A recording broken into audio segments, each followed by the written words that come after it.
ग्रहणशीलता वाढेल आणि तो ज्ञानाचा आनंद आपण घेऊ शकू. चला तर सुरुवात करूया ध्यानाला. ध्यानाचे नियम आता माहितीच आहेत सर्वांना, तरीही मी थोडक्यात सांगते.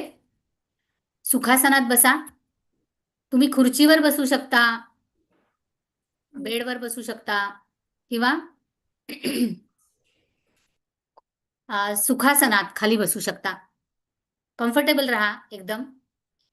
आपल्या शरीराकडे आपलं लक्ष असता कामा नये, म्हणून आपल्याला कम्फर्टेबल राहणं, ताणविरहित सरळ बसायचं. डोकं टेकवायचं नाही भिंतीला. डोकं फक्त पाठ टेकावी, पण डोकं नाही. चष्मा काढून ठेवा आणि सर्वात प्रथम पाणी पिणं गरजेचं आहे. सुरुवात आणि शेवट आपण पाणी पितो ध्यानाच्या. चष्मा काढून ठेवा जर असेल तर. लाईट मंद करा रूमची आणि आपल्या हाताची बोटं एकमेकांमध्ये गुंफा. क्रॉस युअर फिंगर्स, लॉक करा आणि मांडीवर ठेवा. सो आपण 3 लॉक लावतो. पाय एकमेकांमध्ये पायाची घडी घालतो. जरी पाय खुर्चीवर असले ना तरी ते क्रॉस करावेत. That is 1 lock. त्यानंतर हाताची फिंगर्स आपण करतो, दॅट इज 2nd लॉक. आणि डोळे बंद करणं, हलकेच डोळे बंद करायचे, तो 3रा लॉक. असे 3 लॉक लावायचे आणि ध्यानाला सुरुवात करायची. ध्यान म्हणजे आपल्या नैसर्गिक श्वासावर लक्ष ठेवणं. आपण कॉन्सन्ट्रेट करत नाही बरं का. आपण तो अनुभव घेतो श्वास येण्याचा आणि जाण्याचा. ऑब्झर्व करतो, रादर राईट वर्ड. निरीक्षण करायचंय, लक्ष द्यायचंय. बरोबर आहे ना? लक्ष द्यायचं. येणारा आणि जाणारा श्वास. आणि साहजिकच विचार येणार आहेत, त्या विचारांकडे न जाता पुन्हा पुन्हा आपल्याला श्वासावर यायचंय. So whenever thought arise, cut your thoughts, come back to your breath. This is meditation. ध्यानाचा पूर्ण आनंद घ्या. अतिशय सिन्सिअरली प्रत्येक श्वास तुमच्या निरीक्षणात यावा. आणि जेवढ्या सिन्सिअरली आपण हा श्वासाकडे बघणार आहोत, त्याचं निरीक्षण करणार आहोत डोळे बंद करून, तेवढी कॉस्मिक ऊर्जा जास्तीत जास्त आपल्या शरीरात प्रवेश करणार आहे. हे आहे विज्ञान, ध्यानाचं विज्ञान. मी हलका म्युझिक लावते, सॉफ्ट. तुम्ही सुरू करा.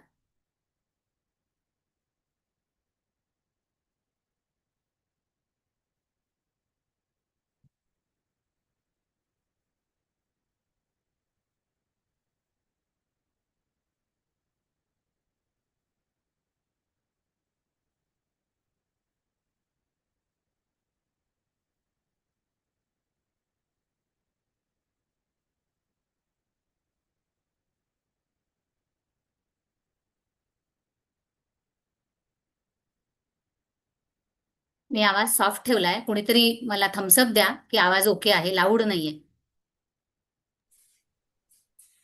शुभोदय, आवाज येत नाहीये. आवाज नाही येते. स्क्रीन शेअर बरं, साऊंड शेअरचा ऑप्शन आहे बघ. हा, साऊंड शेअर करायला पाहिजे. Computer sound. मला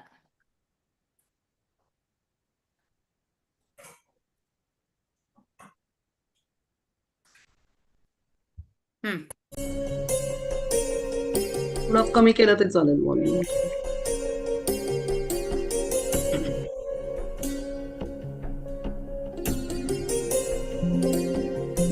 ओके. ओके, येतोय आवाज.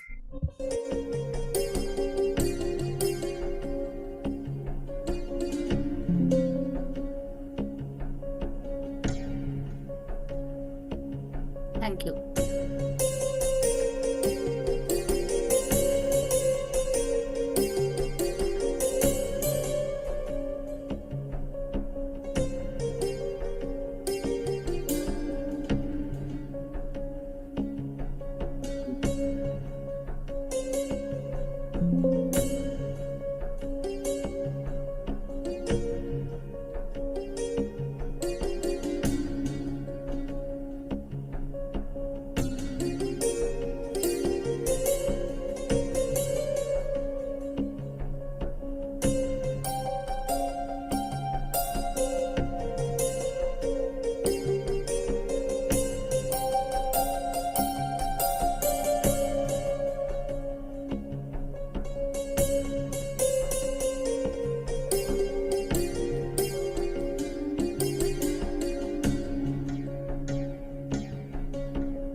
आपल्या नैसर्गिक श्वासाकडे लक्ष द्यावं. आत येणारा आणि बाहेर जाणारा श्वास. आपल्याला विचारांच्या मागे जायचं नाही. पुन्हा पुन्हा आपल्या श्वासावर यायचं. हीच तर साधना आहे ध्यानाची.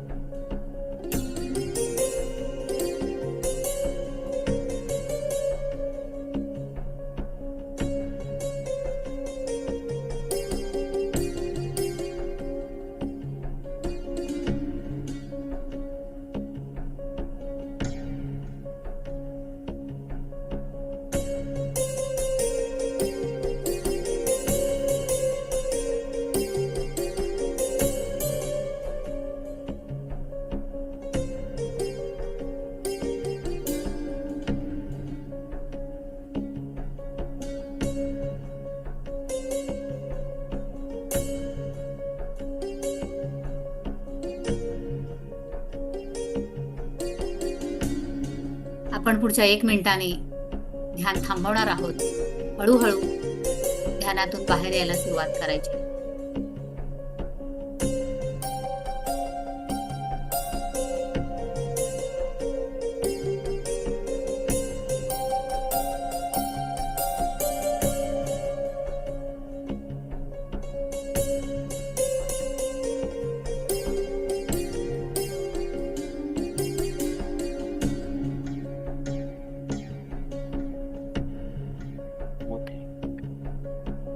आता मला स्टॉप कर.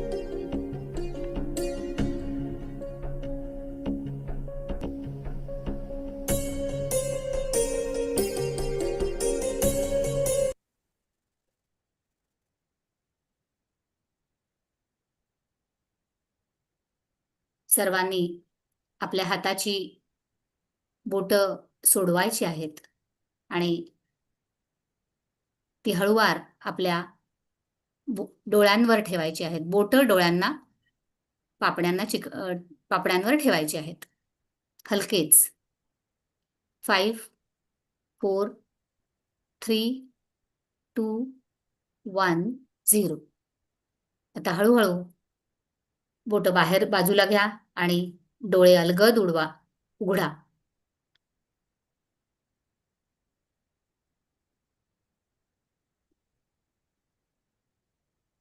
छोटंसं ध्यान झालं आपलं आणि छान आनंद घेतला आपण.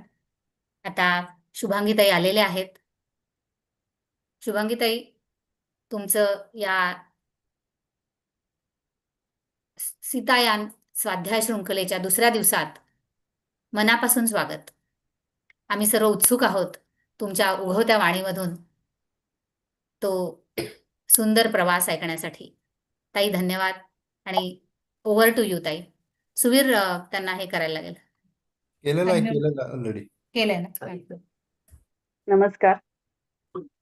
महावतार बाबाजी, नित्यानंद बाबा, वासुदेवानंद सरस्वती यांना कोटी कोटी प्रणाम, धन्यवाद.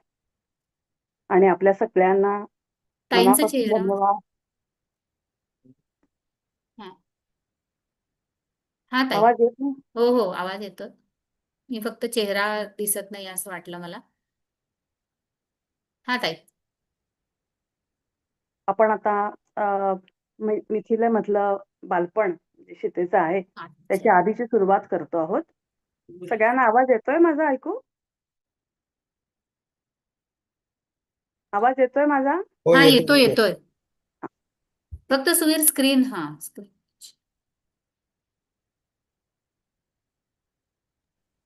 नाही, स्पीकरच स्क्रीनवर येतोय. बरोबर आहे.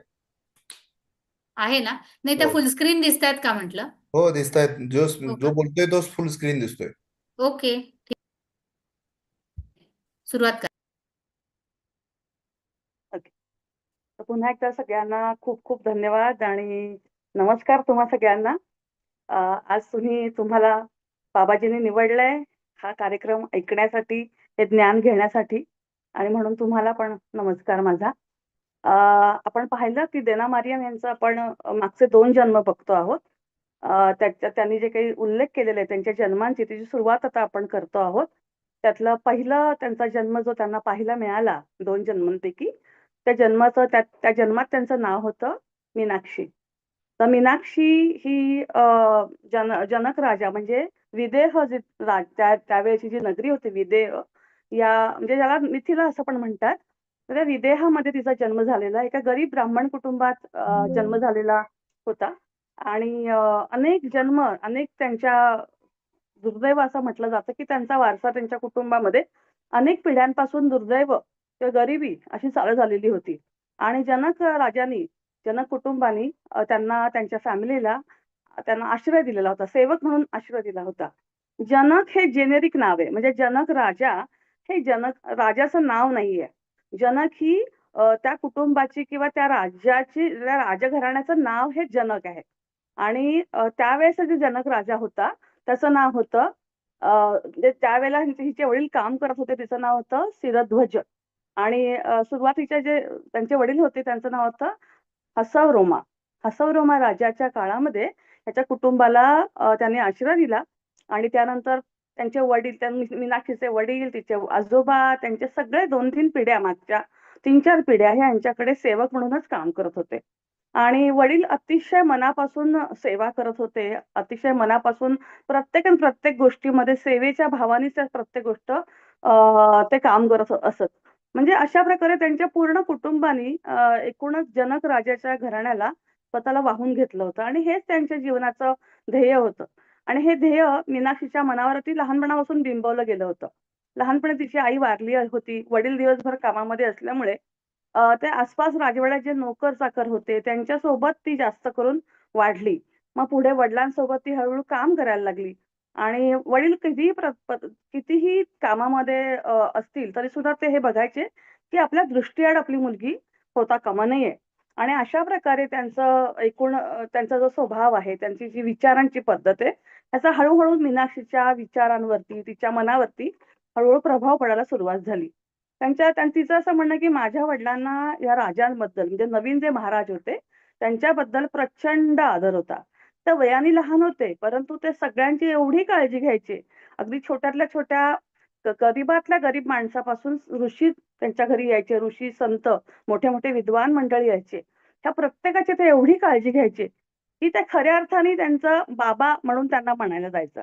म्हणजे खरं म्हणजे ह्यांचे वडील त्या राजापेक्षा मोठे होते वयाने, पण मोठी माणसं सुद्धा जनक राजाला, त्यावेळेच्या शिरध्वजाला बाबाच म्हणायचे. ते जनक बाबा, हे तरुण असून सुद्धा ते बाबा होते.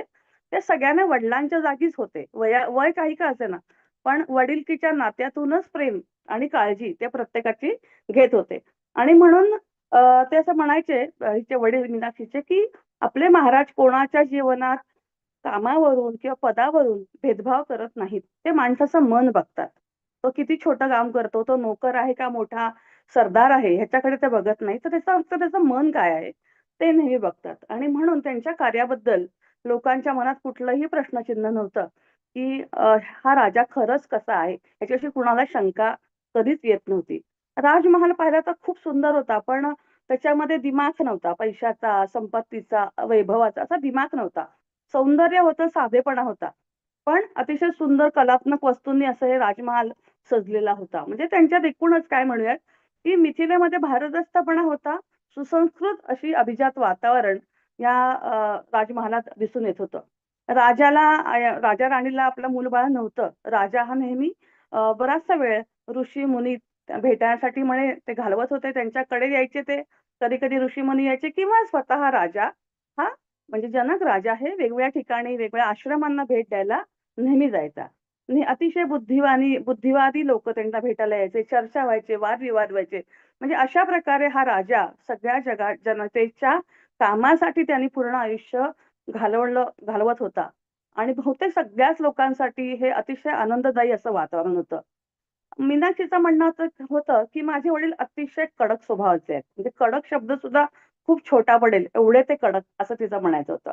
आणि बऱ्याच वेळेला ते असे करायचे की बऱ्याचशा नोकरांनी जे काही काम केलंय ते परत ते जाऊन करायचे. ते त्यांना असं वाटायचं की अजून चांगलं व्हायला पाहिजे, अजून छान व्हायला पाहिजे. आणि हे करत असताना त्यांच्यामध्ये कुठलाही अहंभाव नव्हता. ते अतिशय नम्रपणे प्रत्येक वेळेला हे काम करायचे आणि नेहमी म्हणायचे की अजून चांगलं होऊ शकतं, अजून चांगलं होऊ शकतं. आणि ते नेहमी मीनाक्षीला हे म्हणायचे की आपल्या कुटुंबावरती अतिशय संकट मोठं आलेलं होतं आणि त्या संकटातून आपल्याला जनक राजांनीच वाचवलेलं आहे. त्यांनी प्रचंड दयाळूपणा आपल्यावर दाखवलाय, त्याच्यामुळे त्यांचं आपल्यावरती खूप मोठे उपकार आहेत हे सातत्याने तिच्या मनावर ते बिंबत होते. पण ते दुर्दैवी संकट कोणतं आहे, कोणतं होतं, पुढे येणार नाही ह्याची पण काळजी जनक राजा घेणार आहे, पण मग ते असं कोणतं संकट आहे, हे मात्र तिने अनेक वेळा विचारून सुद्धा ते त्याला कधीही सांगायचे नाहीत. ते म्हणायचे ते तुला माहिती सांगायची काही गरज नाहीये. पण त्यांनी एक मात्र केलं, की त्यांनी कुणाही बरोबर आपल्या मुलीला बाहेर सोडलं नाही. राजवाड्यातून बाहेर जायचं नाही. तिच्या बरोबरीच्या वयाच्या मुली-मुलांबरोबर बाहेर जायचं नाही. विशेषतः नदीवर तर बिलकुल जायचं नाही. असा त्यांचा हट्ट असायचा आणि मग निक्षून त्यांनी सांगितलं होतं, की त्याला पूर्ण बंदी होती. नदीत स्नान करायचं त्यांना पूर्ण बंदी होती. त्यामुळे तिला हळू असं वाटायला लागलं, की माझ्यात फारच बंधनं आहेत. हे वयच असं असतं, की मुलाला वाटतं, की आपलं हे खूपच आपलं बाकीची मुलं कशी खेळतायत, बाहेर जातायत, सेवकांची मुलं बाहेर जातायत, पण मला मात्र हे करायला काहीच परवानगीच नाहीये. 8-9 वर्षाची असताना तिला हळू घरकाम करायला बाबांनी तिच्या वडिलांनी परवानगी दिली. जनक बाबांचं पण काम करायला सुरुवात तिने केली हळू राजवाड्यात. यावेळी तिला हे दिसलं, की दररोज रात्री झोपायच्या आधी आपले वडील जनक बाबांचा आशीर्वाद घ्यायला जातात म्हणजे जातातच. एकही दिवस असा चुकत नाहीत, की ते आशीर्वाद घ्यायला गेले नाहीत. मग एक दिवस तिने त्याला विचारलं, की "बाबा एक दिवस नाही जर नमस्कार केला तुम्ही तुमच्या महाराजांना, काय फरक पडणार आहे?" तेव्हा ते असे म्हणाले, की "समजा मी झोपलो आणि त्या झोपेमध्ये जर मला मृत्यू आला आणि त्याच वेळेस जर माझं त्या दिवशी जर नमस्कार करायचं राहिलं, तर मला कसं वाटेल?" आणि म्हणून ते एकही दिवस त्यांचा सोडत नव्हते. म्हणजे आपल्या राजाप्रती हे केवढं मोठं सरेंडर आहे, शरणागती आहे किंवा प्रेम आहे. दोन्ही बाजूनी आहे अर्थातच. राजा पण तेवढ्याच प्रेमाने आणि काळजीपूर्वकच आपल्या जनतेची, आपल्या कुटुंबासारखं प्रत्येक व्यक्तीची काळजी घेत होते. तर अशा प्रकारे हळू हिला वाटायला लागलं, की हे जनक बाबा खूप छान आहेत. पण आपले बाबा जे आहेत, हे प्रचंड कठोर आहेत. आणि त्याच्यामुळे ते कठोर आहेत म्हणजे ते माझ्यावर प्रेम नाही करत आहेत. माझ्यावर प्रेमच करत नाही कोणी. अर्थात आई नाही. वडील आपल्याला कडक वागतायत. नॅचरल तिला वाटणं स्वाभाविक आहे, की मला कसलंच प्रेम कुठेच मिळत नाही आणि मग तो हळू लहानपणी जो बुजरेपणा होता, तो हळू-हळू संतापामध्ये, रागामध्ये त्याचं रूपांतर हळू व्हायला लागले आणि मग ते इमोशनल म्हणतो आपण ज्याला आजच्या भाषेमध्ये, ते चढ-उतार तिचे व्हायला लागले. 12 वर्षाची असताना त्यांच्या दोघांच्यामध्ये एक पहिला भावनिक स्फोट असा आला, की तिथे काहीतरी त्यांच्याकडे एक सेविका होती राजवाड्यामध्ये आणि ती तिच्या वडिलांकडे एक काहीतरी उधार मागायला आली. खूप दयाळू होती ती. तर तिने हिला पाहिलं तेव्हा ती 12 वर्षाची होती मीनाक्षी आणि मग ती म्हटली, की "अरे मीनाक्षी किती छान दिसते आता मोठी व्हायला लागली. आता तिचं लग्न कधी करणार आहात?" एक जनरल असं विचारतो ना आपण कोणीही. तर त्यावेळेला अतिशय धारदारपणे तिचे बाबा म्हणाले, "मीनाक्षी कधीच लग्न करणार नाही." ह्या शब्दांनी त्यांना एवढा मोठा धक्का बसला, की म्हणजे स्वतः ऑलरेडी तिला वडिलांविषयी असं, की माझ्यावर ते प्रेम नाही करत आहेत. माझं लग्न होणार नाही म्हणजे मी कुरूप आहे का? मी वाईट दिसते का? मी अगदी गोरीपान नाहीये, पण मी एवढी पण वाईट नाहीये. मी म्हणजे ती गोरी पण नाही, काळी पण नाही, उंच पण नाही, फार बुटकी पण नाही, जाड पण नाही, बारीक पण नाही, मध्यम अशी होती आणि विदेह राज्यामध्ये सौंदर्याकडे बघून थोडं लोकं बघत होते. ते आतलं मन बघत होते, शालीनता बघत होते, तुमचं कॅरेक्टर बघत होते आणि मग असं असून सुद्धा माझं लग्न का नाही होणार आहे? तेव्हा तिने वडिलांना विचारलं.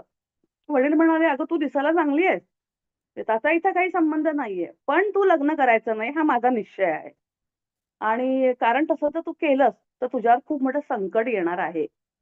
तर ती म्हणली, "तुम्ही नेहमी हे सारखं म्हणता संकट येणार. पण म्हणजे काय संकट येणार?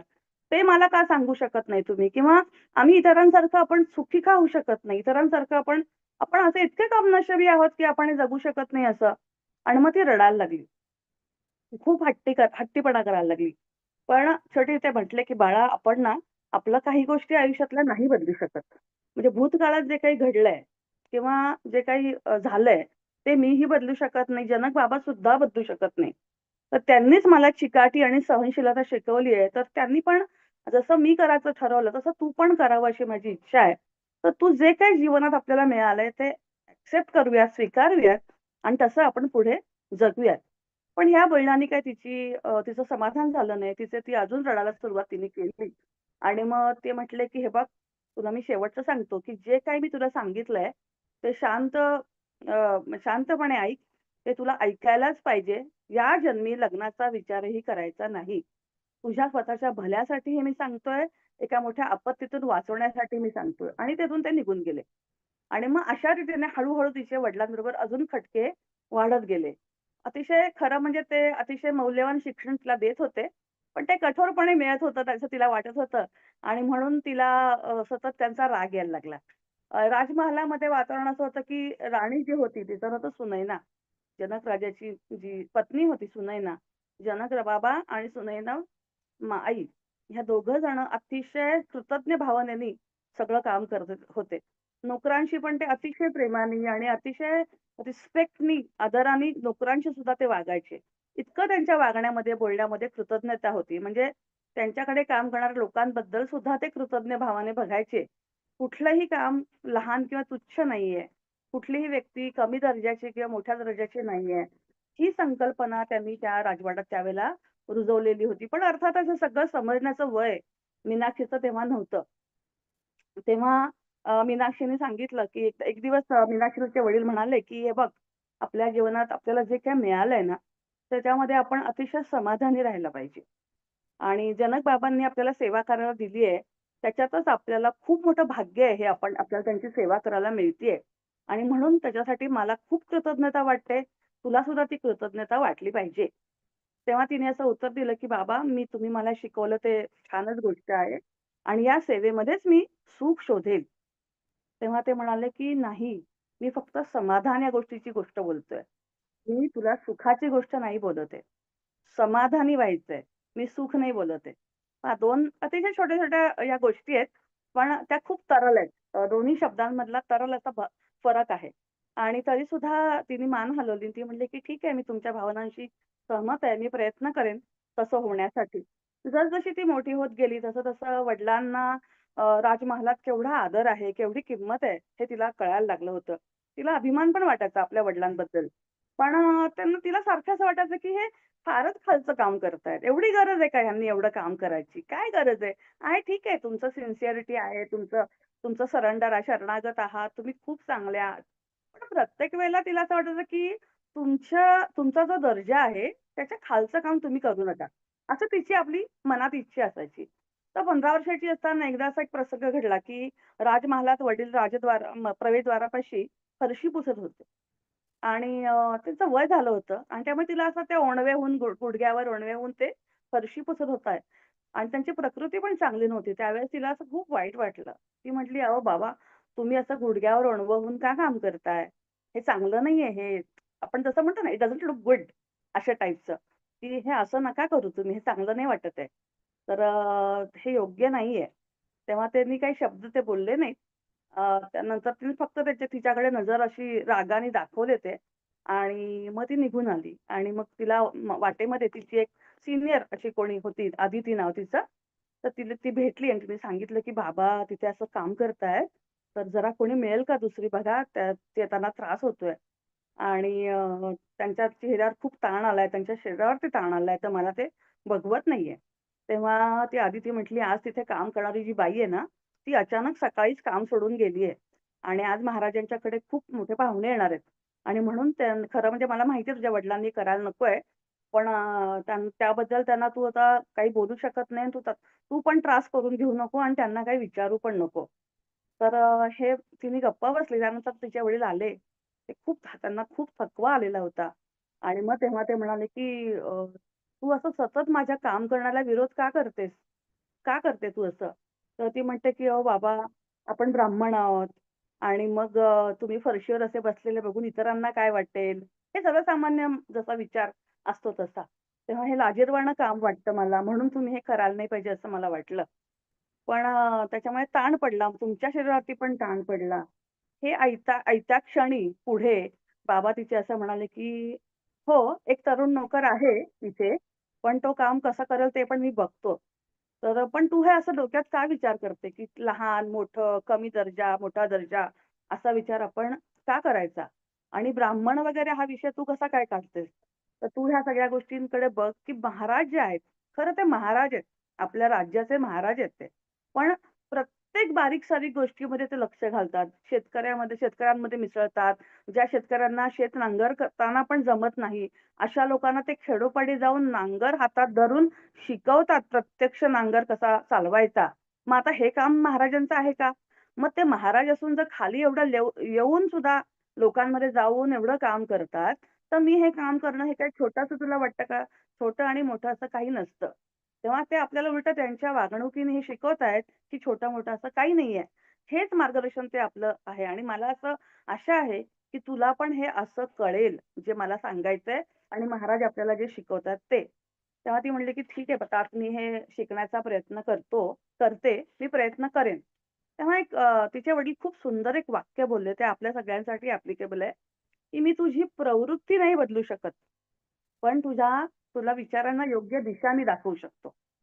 म्हणजे अप्रोच ॲटिट्यूड म्हणतो आपण एखाद्या गोष्टीचा. तो ॲटिट्यूड मी कारण तो तुझाच असणार आहे. तो तुझा मी बदलू नाही शकत.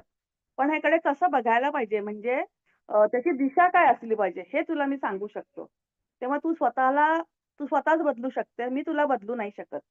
तेव्हा फक्त तुझं भलं व्हावं एवढंच मी तुझ्या देवाकडे मी प्रार्थना करतो. तर अशा प्रकारे हा प्रसंग पण झाला आणि त्यानंतर पुन्हा ते सेवकांचं असं काम करायला लागले. पुन्हा ते फरशी स्वच्छ करणं, जमिनीवर पुन्हा पाणी टाकून ते स्वच्छ करणं. जे कोणी नीट स्वच्छ केलं नसेल तर पुन्हा ते काम करून घेणं. सतत ते बघायचे आणि मग ते पुन्हा त्याच चुका काढून परत चुका त्यांना दिसल्या, की ते परत काम करायचे. आणि मग ते म्हणायचे, की एक दिवस म्हटले, की "मीनाक्षी मी तुला म्हटलं होतं, की एक तरुण सेवक आहे, त्याला सांगितलं पाहिजे. तर ते सेवक म्हणजे तूच. तर तूच ते काम केलं पाहिजे असं मला वाटतं." आणि हे ऐकल्यानंतर तिला खूपच धक्का बसला, की मला हे काम सांगतात, हे असलं काम? म्हणजे अगदी तिच्या डोक्यात ते छोटं काम वगैरे असं होतं. त्याच्यामुळे ती म्हटली, की "ठीक आहे." आणि मग ती काम करायला लागली. ती काम करायला लागली तरी सुद्धा ते दरवेळेला येऊन सांगायचे, की "हे कसं कमी आहे? इथे अजून स्वच्छ केलं पाहिजे, तिथे अजून स्वच्छ करायला पाहिजे." आणि मग त्याच्यामुळे तिला अजून ते ह्युमिलिएटेड म्हणतो आपण, अपमानास्पद, की वडील माझे अपमान करण्यासाठीच माझं सगळं करतायत. कारण की कनेक्शनच दोघांचं कधी नव्हतं. आणि त्याच्यामुळे ते नेहमी सांगायचे. तर मग तिची ती आदिती होती ती सांगायची की त्यांना, की "अहो तिचं काम आता बास झालं. आता तुम्ही तिला दुसरं काम द्या. माझ्याबरोबर स्वयंपाकघरात तिला येऊ देत." तेव्हा त्यांनी असं उत्तर दिलं, की "कोणत्याही कामात काहीच फरक नसतो. हे जेव्हा ती शिकेल, तेव्हा तिला आपण दुसरं काम देऊ." म्हणजे सगळी कामं सारखीच असतात. छोटं आणि मोठं असं काही नसतं. हे जेव्हा तिला समजेल, तेव्हा मी तिला दुसरं काम देईल. पण तिचं शरीर इतकं नाजूक होतं कारण ती 15-16 वर्षाचीच होती. तर पण ते आधी तिला वाटायचं, की ते तिला शिक्षा देतायत किंवा काय असं. पण ह्या सगळ्या प्रसंगांमुळे आई-वडील आणि मुलीच्या मधलं अंतर खूप वाढत गेलं. हळू वाढत गेलं. अशा रीतीने 2 वर्ष पूर्ण झाली. 2 वर्षामध्ये त्यांनी काम बदललं नाही. तिला तेच काम, फरशी पुसण्याचं काम ते सातत्याने करत राहिले. आणि मग शेवटी एक दिवस तो पुन्हा एक्सपोर्ट तिच्या मनात झाला आणि ती म्हटली, की आता मला जरा अदितीच्या हाताखाली स्वयंपाकघरातलं काम देऊ शकाल का? मी जाऊ का तिकडे?" तेव्हा ते म्हणाले, "मीनाक्षी तू सध्याच्या कामाबद्दल खुश नाहीयेस का? जर तुझ्याकडून ते होत नसेल तर तू मोकळेपणाने मला सांग. मी दुसऱ्याला ते देतो." तर ती अचानक अशी अभावितपणे म्हणून गेली, की तुम्ही मला समजून का घेत नाही? मला इतकं माझ्या भावनांना देत नाहीये करून. माझ्या जखमा मनाला झालेल्या आहेत. तर एवढं माझ्यासाठी सगळं कठीण का तुम्ही करताय? मला का शिक्षा देताय तुम्ही? असं मी काय चूक केली आहे? की एवढं तुम्हाला त्याचं माझं काहीच वाटत नाही तुम्हाला माझ्याबद्दल. ठीक आहे. मी तुम्हाला एक प्रश्न विचारला होता, की कशाला करताय वगैरे. त्याची एवढी मोठी शिक्षा तुम्ही मला देताय. असं ती एवढं मी भोगलंय, आता एवढं पुरेसं नाही का? मी एवढं भोगलंय ते. अशी ती इतकी अभावितपणे ते तिच्या सगळ्या भावनांचा उद्रेक झाला आणि त्या क्षणी तिचे वडील म्हणाले, की "तुला असं वाटतं मी तुला शिक्षा करतो आहे? सेवा कशी करायची हे तुला मी शिकवतोय." आणि जे शिकण्यासाठी मला अनेक वर्ष लागली, ते कुठलंही काम किरकोळ नाहीये किंवा बिनमहत्वाचं नाहीये, हे तुला शिकवण्याचा मी प्रयत्न करतोय. एका छोट्या कामाअभावी सुद्धा राजवाड्यामध्ये, राजमहालामध्ये गोंधळ होऊ शकतो. हे तुला नाही समजत आहे का? तर राजाची सेवा म्हणजे काय? तर वैयक्तिक गरजांपुढे एवढं महत्त्व नाहीये, जेवढं आपल्याला या सगळ्यांसाठी, राजवाड्यासाठी काम करायचंय. तर जबाबदाऱ्या कोणत्या आहेत? त्याच्यापेक्षा तुम्ही त्या कशा भावनांनी त्या जबाबदाऱ्या पार पाडताय, हे महत्वाचं आहे आणि हे तुला मी शिकवण्याचा प्रयत्न करतोय. कुठल्याही कामामध्ये भेदभाव करायचा नाही, हे तुला शिकवण्याचा मी प्रयत्न करतोय.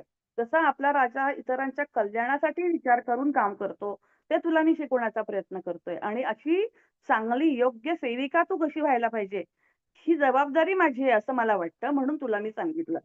तर हे सगळं असून सुद्धा हिच्या मनातून तो अजूनही थोडासा जो कठोरपणा जो होता वडिलांबद्दलचा, तो काही कमी होत नव्हता. आणि हळू ते संभाषण कमी-कमी होत गेलं. आणि त्याच्यात मग तिला एवढा तो राग आला त्या सगळ्या त्या प्रसंगाचा, की ती चिडून निघून गेली. ती निघून गेल्यानंतर तिच्या मागे त्यांनी खूप हाक मारल्या, मीनाक्षी म्हणून. पण तिच्या डोक्यात एवढा राग होता वडिलांच्या बाबतीत, की नाही हे मला अजूनही मला शिक्षा देतायत. वेगवेगळे शब्द मला सांगतायत, पण ते मला शिक्षा देतात. मी निघूनच जाते. आणि मग ती निघून गेली. निघून गेल्यानंतर काही वेळ ती जंगलात गेली. जंगलात गेल्यानंतर थकली, थोडी झोपली. थोड्या वेळानंतर तिला एका स्त्रीचा आवाज आला तिला हाक मारताना. मग ती अजून आत जंगलात गेली, की नाही मी अजून लपणार. मी कुणाच्या हातातच येणार नाही. पण अर्थातच तिची ती आदिती म्हणून जी सेविका होती तिने तिला शोधलं आणि ती धावत तिच्याकडे आली आणि ती म्हटली, "मीनाक्षी, आज आम्ही सगळे तुला दिवसभर शोधतोय. काहीतरी भयानक घडलेलं आहे." तर ते ऐकल्यानंतर मात्र हिला ती घाबरली. ती म्हटली, "पिताजींबद्दल तू काही सांगणार आहेस का?" तर ते म्हटले, "हो, आज सकाळी तुझ्या वडिलांना अपघात झालाय. एका सेवकाला ते छतावरती गळत गळत होतं काहीतरी. ती गळती बंद करण्यासाठी त्या सेवकाला त्यांनी पाठवलं होतं, पण ते काम बरोबर झालं नाही किंवा झालं हे बघण्यासाठी ते पण त्या छतावर चढले आणि ते तपासत असताना त्यांचा पाय घसरला आणि घसरून ते खाली पडले आणि त्यात त्यांचा आता मृत्यू झालेला आहे. आणि त्यानंतर मात्र मीनाक्षीला तो गिल्ट म्हणू आपण, तो हळू-हळू व्हायला सुरुवात झाली, की जर मी चिडले नसते, मी रागवले नसते, तर मग बाबांचं असं झालं नसतं. मग माझ्याकडूनच ही खूप मोठी चूक झाली. शेवटी मलाच सगळं हे भोगावं लागलं. मी बाबांना उगाच असं बोलले, त्यांना उगाचच मी उलटून बोलले, असं बोलायला नको होतं. म्हणजे एकूण वडिलांच्या मृत्यूला मी स्वतः जबाबदार आहे, असं तिला हळू वाटायला लागले. कदाचित मी नसते गेले तर ते जिवंत राहिले असते, असं त्यांना वाटलं. तर मग आधी ती सगळं झाल्यानंतर तिने सांगितलं, की माझ्या बाबांनी मला जे काम सोपवलंय तेच मी करणार आहे. तर आधी ती म्हटली, "नाही तू स्वयंपाकघरात काम कर माझ्याबरोबर." तर ती म्हटली, "नाही, माझ्या वडिलांनी मला जे काम करायला सांगितलं आहे, तेच मी करणार." म्हणजे त्याच्याने अजून एक गोष्ट घडेल, की मला माझ्या वडिलांच्या बरोबर राहती आहे, पण एक भावना सतत राहील, की ते अजूनही माझ्या बरोबर आहेत आणि मला हेच हवं आहे. आणि मी सगळ्यात उत्तम नोकर होईल, जोपर्यंत मला माझ्या जास्त आवडते काम करण्यात आणि खालच्या दर्जाचे काम करण्यात कसलाही फरक वाटणार नाही, तेव्हा मी समजेन की मी माझ्या बाबांची इच्छा पूर्ण केली. म्हणजे कुठलंही खालच्या दर्जाचं काम जे काही आपल्याला वाटतं ते आणि माझं आवडतं काम, ह्या दोन्हीमध्ये मला करायला सारखंच वाटेल. तेव्हा मी हे काम सोडेल, असं तिने हा विचार केला. आणि अशा हळू अशी काही वर्ष गेली आणि त्याच्यानंतर ती तिच्या मैत्रिणीने तिला सांगितलं, की तुझ्या वडिलांची अशी नेहमीचीच इच्छा होती, की तुझं पुढचं भविष्यातलं आयुष्य खूप चांगलं व्हावं. ते सतत तुझे विचार करत होते. ते मनाने कठोर वाटत होते, पण ते कठोर नव्हते. ते तुझ्याकडे सतत लक्ष देत होते. तुझी काळजी घेत होते. महाराजांना तुझ्याबद्दल ते सांगत होते. तुझं कसं पुढे भविष्याची कशी तरतूद व्हावी हे त्यांनी सांगितलेलं आहे. म्हणजे तुझ्या वडिलांनी हे सगळं फक्त त्यांना ते भावना कदाचित दाखवता येत नसतील. पण तू स्वतःला दोष देऊ नको. स्वतःवर संयम ठेव आणि तुला हळू-हळू मोठी झाल्यावर कळेलच, की तुझे वडील तुझ्यावरती खरोखर प्रेम करत होते. आणि अशा रीतीने तिने हळू मग स्वतःच्या वडिलांच्या बद्दल तिचा विचार हळू नीट झाला. अशी अनेक वर्ष गेली. सणासुदीच्या दिवशी काळात सुद्धा ती एकटीच असायची. कारण लहानपणी आई गेली, भावंड तिला कोणी नव्हतं, वडील गेले आणि ती अशीच अंगमेहनतीचं काम करत दिवसभर दमून जायची, रात्री झोपून जायची. आणि तिला हळू लक्षात आलं, की कोणतंही काम नीच किंवा उच्च असं नाहीये. तर आपण कोणतं काम करतो हे महत्वाचं नाही, तर कोणत्या भावनेने मी भावनेने हे कर्तव्य पूर्ण करते आहे, ते जास्त महत्वाचं आहे. आणि अशा प्रकारे तिच्या हळू हा यांत्रिकी पद्धतीने तिचं आयुष्य सुरू झालं. पण एक दिवस तिथे असं म्हटलंय, की एक दिवस सकाळी काम करत असताना मला एक वेगळा अनुभव आला. आणि त्या क्षणी मला असं वाटलं, की ह्या कामाचं जे मी आता करतीये, त्याच्याबद्दल मला काहीच वाईट वाटत नाहीये. ही मला जाणीव झाली आणि मला कोणतंही काम करायला दिलं, तरी सुद्धा मला काहीही फरक पडणार नाही. म्हणजे मला फरशी पुसायला दिली काय आणि सुनैनामासाठी मला वस्त्रांची निवड करायला सांगितली काय, हे दोन्ही कामं मला तशीच वाटणार आहेत. मला त्यात काहीच फरक वाटणार नाही. आणि ज्याला आपण म्हणतो एनलाइटनमेंटचा क्षण जो म्हणतो आपण, एक जाणवणं, एक युरेका सापडणं जे म्हणतो आपण, तसं तिला त्यावेळेला जाणवलं, की हां, माझ्या वडिलांना हे म्हणायचं होतं. मला कशातच फरक नाही वाटला पाहिजे. हा फरक, ही जाणीव तिला त्या क्षणी झाली. आपण कोण आहोत हे माहिती असल्यामुळे त्यांच्या अंतर्भूत प्रतिष्ठेला कोणत्याही खालच्या दर्जाचं काम धक्का लागू देत शकत नाही. हे वाक्य मला हे खूप आवडलं ह्याच्यातलं, जे मी तुम्हाला सांगतेय, की तिला जे रिअलाईज झालं ते वाक्य असं आहे, की आपण कोण आहोत हे जर आपल्याला माहिती असेल, तर आपल्या अंतर्भूत प्रतिष्ठेला कोणतेही खालच्या दर्जाचे काम धक्का लावू शकत नाही. आपला मान-सन्मान आतून आलेला असतो, बाहेरील जगातून नाही. लोक त्याच्याकडे कसे बघतात तो आपला प्रश्न नाहीये. मला स्वतःचा एक छोटासा ह्याच्यात रिलेटेड अनुभव मी सांगते. मी एम-फिल झाले आणि अ, मला नोकरी होती आणि एक दिवस अचानक माझी ती नोकरी युनिव्हर्सिटीमध्ये काम करत होते आणि अचानक ती नोकरी गेली. आणि मला तात्पुरतं काहीतरी हवं होतं पुढची नोकरी मिळेपर्यंत. आणि त्यावेळेला मला माझे कुलगुरू जे होते ते खूप ओळखीचे होते युनिव्हर्सिटीचे. तर त्यांनी मला टेम्पररी 1-2 महिन्यासाठी एक काम दिलं होतं युनिव्हर्सिटीमध्ये क्लेरिकल डिपार्टमेंटमध्ये. आणि तेव्हा मला खूप लाज वाटत होती, की मी एम-ए गोल्ड मेडलिस्ट आहे, एम-फिल आहे आणि मी क्लार्कची नोकरी करतीये. माझ्याबरोबर सगळ्या ज्या बायका होत्या त्या हार्डली बी-ए, बी-कॉम अशा होत्या.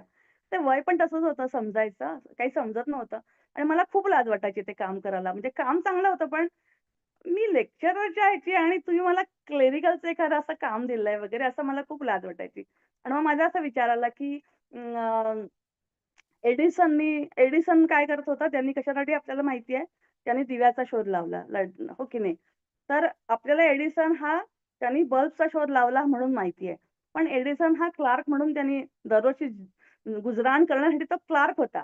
पण he was not known or he is not known as a clerk. He is known as a inventor for bulb, right? त्या क्षणी मला तो तो तो जो म्हणतो ना आपण जाणवणं किंवा एनलाइटन किंवा जे काय आहे ते त्यावेळेस, की नाही ही लाज नाही वाटायची गोष्ट. तर तेच हे झालं, की आपल्याला पटकन कोणी म्हणलं, की "तू मूर्ख आहेस, तू बावळट आहेस, तुला अक्कल नाही, तुला काही समजत नाहीये, तुला काहीच नाही तू." हे हे आपल्याला पटकन लागतं बऱ्याच लोकांना. पण जेव्हा आपण म्हणतो, की "तू खूप भारी आहेस गं, खूप छान आहे गं, तू खूप हुशार आहे गं." पण तेव्हा आपल्याला वाटतं, "छे, हे काहीतरी काय बोलताय, काहीतरीच." आपल्याला चांगल्या गोष्टी आपण ॲक्सेप्ट नाही करत लोकांच्या. पण वाईट काय बोललं, की पटकन आपण ते ॲक्सेप्ट करतो, की ती मला असं बोलली, तो माणूस मला असं बोलला, याने असं ह्युमिलिएट केलं.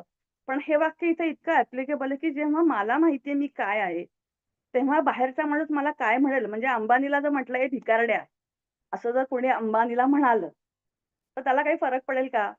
कारण त्याला माहिती आहे तो काय आहे ते. बरोबर आहे ना? तसंच आपल्याला जर कोणी काही म्हणलं, तरी जर मला माहिती आहे, की मी काय आहे, तर मला काही फरक पडायचं काही कारणच नाहीये. आणि तोच हा मुद्दा आहे, की मी काय आहे हे जर मला माहिती असेल, तर माझं कुठलंही काम किंवा मी काहीही असेल, मला कोणी काही बोललं, तरी मला काहीही माझ्या आतल्या मनाला, अंतर्भूत प्रतिष्ठेला कुठलाही धक्का लागू शकत नाही. लोक माझ्याकडे कसं बघतात, या गोष्टीकडे कसं बघतात याच्याशी मला काही देणं-घेणं नाहीये. तेव्हा हे तिला त्या क्षणी जेव्हा लक्षात आलं, तेव्हा ती म्हणाली, की "अहो पिताजी, हे जर मला तेव्हा कळलं असतं, अजून लवकर कळलं असतं, तर किती छान झालं असतं. मी तुमच्यासारखी झाले असते, तुम्हाला मदत केली असते आणि मला तुम्हाला पण खूप आनंद देता आला असता." एक दिवस असं झालं, की सगळं राजमहालातल्या काही सेविका नदीवर स्नान करण्यासाठी चाललेल्या होतात. त्यातल्या काही जणी अशा म्हणाल्या, की "येतेस का तू आमच्याबरोबर? आम्ही कपडे धुवायला चाललेलो आहोत." तर स्नानासाठी पण चाललेलो आहोत. स्नानासाठी चाललेलो आहोत.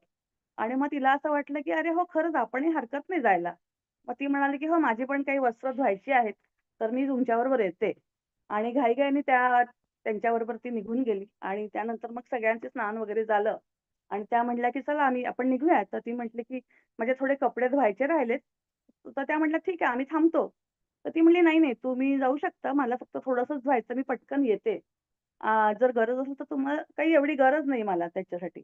आणि त्या सगळ्या जणी पुढे निघून गेल्या. योगायोगाने हिचे पण सगळे कपडे धुवून झाले आणि तिच्या हातातून एक मफलर तिच्या हाताचा तो हळूच निसटला गेला आणि तो पाण्यातून पुढे, पुढे, पुढे जायला लागला.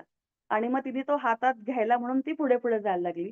तो मफलर इतका पुढे गेला, की तिला लक्षात आलं, की आपल्या पायाखालून म्हणजे पायाखालचं जमीन आता निघालेली आहे आणि आपला आता पुढच्या प्रवाहाला जोर वाढलेला आहे. नदीच्या प्रवाहाला म्हणजे इतका वाढलाय, की आता तिला असं वाटलं, की मी असहाय्य आहे. म्हणजे आता सगळे प्रयत्न संपले आणि आता मला नदी पूर्णपणे गिळंकृत करणार आहे. या क्षणी ज्या क्षणी तिला हा हेल्पलेस वाटायला लागलं, त्या क्षणी तिला असं लक्षात आलं, की तो प्रवाह जो आहे पाण्याचा, तो उलटा फिरलेला आहे. उलट्या दिशेने म्हणजे किनाऱ्याच्या बाजूला यायला लागलेला आहे. आणि हळू तो प्रवाह मीनाक्षीला नदीच्या किनाऱ्याकडे घेऊन चाललेला आहे. आणि तिचे पाय हळू जमिनीला टेकले. पाण्यातून डोकं वर आलं आणि तिला लक्षात आलं, की नदीच्या काठावरती जनक बाबा बसलेले होते. आणि जसं काय ते तिथे बसून तिला ओढत होते. शरीरातून त्यांच्या बाहेर एक शक्ती बाहेर पडते असं त्यांना कळत होतं तिला. आणि त्याच्याप्रमाणे ती ओढली जात होती नदीच्या काठाकडे. आणि अशा प्रकारे ती नदीच्या काठावरती परत आली. तर हे त्यानंतर तिने त्यांचे डोळे पाहिले, त्यांची नजर पाहिली. ते इतकं सुंदर प्रेमळपणा, दयाळूपणा, तो उबदारपणा जो तिने त्यांच्या नजरेत पाहिला, जे त्याच्या वडिलांकडून तिला ते मिळालं नाही कधी पाहायला, ते प्रेम. आणि तेव्हा तिला असं वाटलं, की हे ते प्रेम आहे, जे मला हवंय. आणि ते पाहून, ते अनुभवून ती खूप रडली, पुष्कळ रडली. आणि अशा प्रकारे आपण हा पहिला सांगू प्रसंग, की जो जनक बाबांनी तिला वाचवलं. आणि हा हा विश्वास किंवा हा शपथ त्यांनी तिच्या वडिलांना दिलेली होती, की तुमच्या मुलीचं मी आयुष्यभर रक्षण करेल, तिची काळजी घेईल. आणि खऱ्या अर्थाने जनक बाबांनी तिची काळजी घेतली आणि तिला वाचवलं. आता ही झाली मीनाक्षीची बॅकग्राऊंड. मीनाक्षी कशी होती? ती कुठे वाढली? कशी वाढली? तिचे वडील कसे होते? आता आपण मूळ विषयाकडे येतो, सीतामाचा जन्म. सीतामा कशी आली? त्याच्या आधी त्या राज्यामध्ये काय चाललं होतं? तर आपल्याला जसं माहिती आहे, की राज्यामध्ये प्रचंड दुष्काळ होता. खूप वर्ष पाऊस नव्हता पडलेला. पावसाची प्रचंड कमतरता होती. दुष्काळाची कारणं काय आहेत हे समजून घेण्याचा बदललेल्या हवामानाचा अभ्यास करण्यासाठी खूप सारे प्रयत्न महाराज करत होते. उग्र तपश्चर्या ते करत होते. आणि पृथ्वीच्या वेगवेगळ्या ठिकाणून ज्या काही विघातक शक्ती आहेत, त्याचा परिणाम आपल्या राज्यावरती होतो हे त्यांना कळत होतं. पण जनक बाबा नेहमी म्हणायचे, की कठीण स्थिती असली तरी सुद्धा ह्याच्यातून आपण काहीतरी चांगलं करूयात, काहीतरी शिकवलं जातंय आपल्याला. आणि म्हणून त्यांनी दुष्काळामध्ये सुद्धा पिकं कशी घ्यायची ह्याचे नवीन शोध लावले. लोकांना, शेतकऱ्यांना ते शिकवत होते. एकदा ते ध्यान करत असताना नदीतून एक देवी प्रकट झाली आणि तिने त्याला सांगितलं, की पिकांना वाढवण्यासाठी माझं पाणी वापरा. पण म्हणजे काय? तर सुरुवातीला त्यांना कळलं नाही. माझं पाणी वापरा म्हणजे नेमकं काय करायचं? तेव्हा तिने सांगितलं, की खंदक जे आहेत ते अरुंद लांब असे चर पाडून तिथून पाणी असे घेऊन तुम्ही शेतापर्यंत घेऊन जाऊ शकता. असं मार्गदर्शन तिने जनक बाबांना केलं आणि त्याप्रमाणे ते पाणी हळू शेतकऱ्यांना मिळायला लागलं. दिवसेंदिवस अजून पाणी कमी व्हायला लागलं, पाऊस कमी झाला. अशा वेळेला लोकांना अन्न मिळेना अशी स्थिती निर्माण झाली. मग महाराजांनी पण अनेक उपवास केले, की त्याच्यासाठी काय करायचं? वेगवेगळ्या राज्यांच्या राजांशी हातमिळवणी केली, की आम्हाला मदत हवी आहे, जे करून त्यांना अन्न पुरवठा करू शकतात.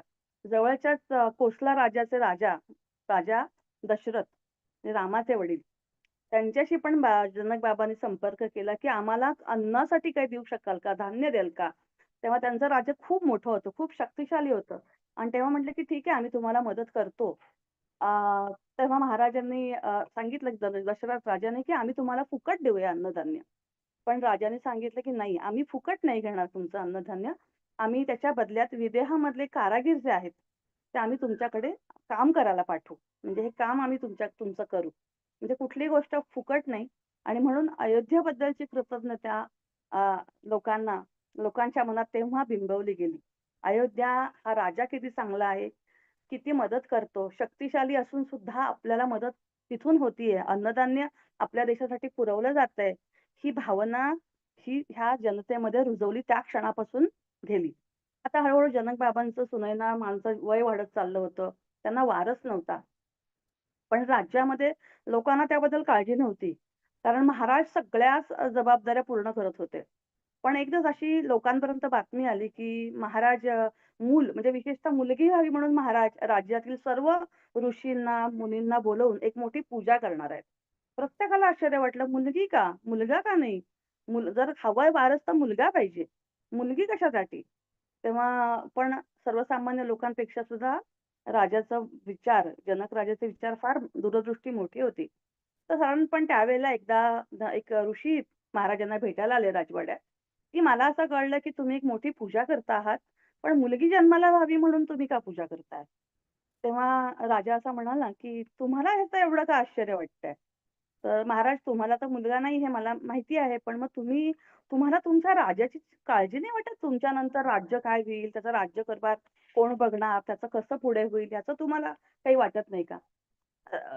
जनक राजांनी ते उत्तर दिलं ते मला इतकं म्हणजे प्रचंड काय सांगू, मनात भावना म्हणतो ना, तो काही असे गोष्टी आहेत या पुस्तकामध्ये, की ज्या फक्त हृदयाला डायरेक्टली हात घालतात. म्हणजे सीता उगाचच त्यांच्या घरात आली नाही. म्हणजे कुठले आपण म्हणतो ना, की एक अतिशय दैवी मूल आपल्याकडे यावं किंवा आपल्याकडे सगळं असं व्हावं. पण परमेश्वर किंवा ब्रह्मांड पण तुम्ही ते सांभाळण्याच्या लायकीचे आहात का नाही? म्हणजे साध्या भाषेत आपल्या खरंच आपण त्या लायक आहोत का नाही हे बघूनच ते मूल आपल्याकडे किंवा ते एनर्जी आपल्याकडे येते. तर त्यांनी असं उत्तर दिलं, की राज्य येतील आणि जातील. मला पृथ्वीच्या कल्याणाची काळजी आहे. म्हणजे निसर्गाच्या लयबद्धतेमध्ये गोंधळ वाढत चालला आहे, असं माझं निरीक्षण आहे. आणि निसर्गसृष्टीमध्ये समतोल आणि सुसंवाद पुन्हा आणायचा असेल, तर फक्त सर्वश्रेष्ठ शक्ती ते आणू शकते. दैवी स्त्री शक्तीलाच हे शक्य आहे, असा माझा विश्वास आहे. आणि म्हणून मला भीती वाटते, की जर हा समतोल साधला गेला नाही, तर भविष्यामध्ये यातना अजून वाढणार आहेत. आणि आता मात्र ती दैवी शक्ती स्त्री स्वरूपामध्ये इथे असणं आवश्यक आहे. आणि जर तिने शरीर धारण करून जर ती प्रत्यक्ष पृथ्वीवर अवतरली, तर ह्या पृथ्वीवर तिने सर्व लोकांवरती, सर्व पृथ्वीच्या सृष्टीवरती तिने प्रेमाचा वर्षाव करावा, अशी मला खूप इच्छा आहे. आणि माझ्या हाकेला ती नक्की ओ देईल. आणि म्हणून या आशेने मी तिचा पुन्हा पुन्हा धावा करतोय.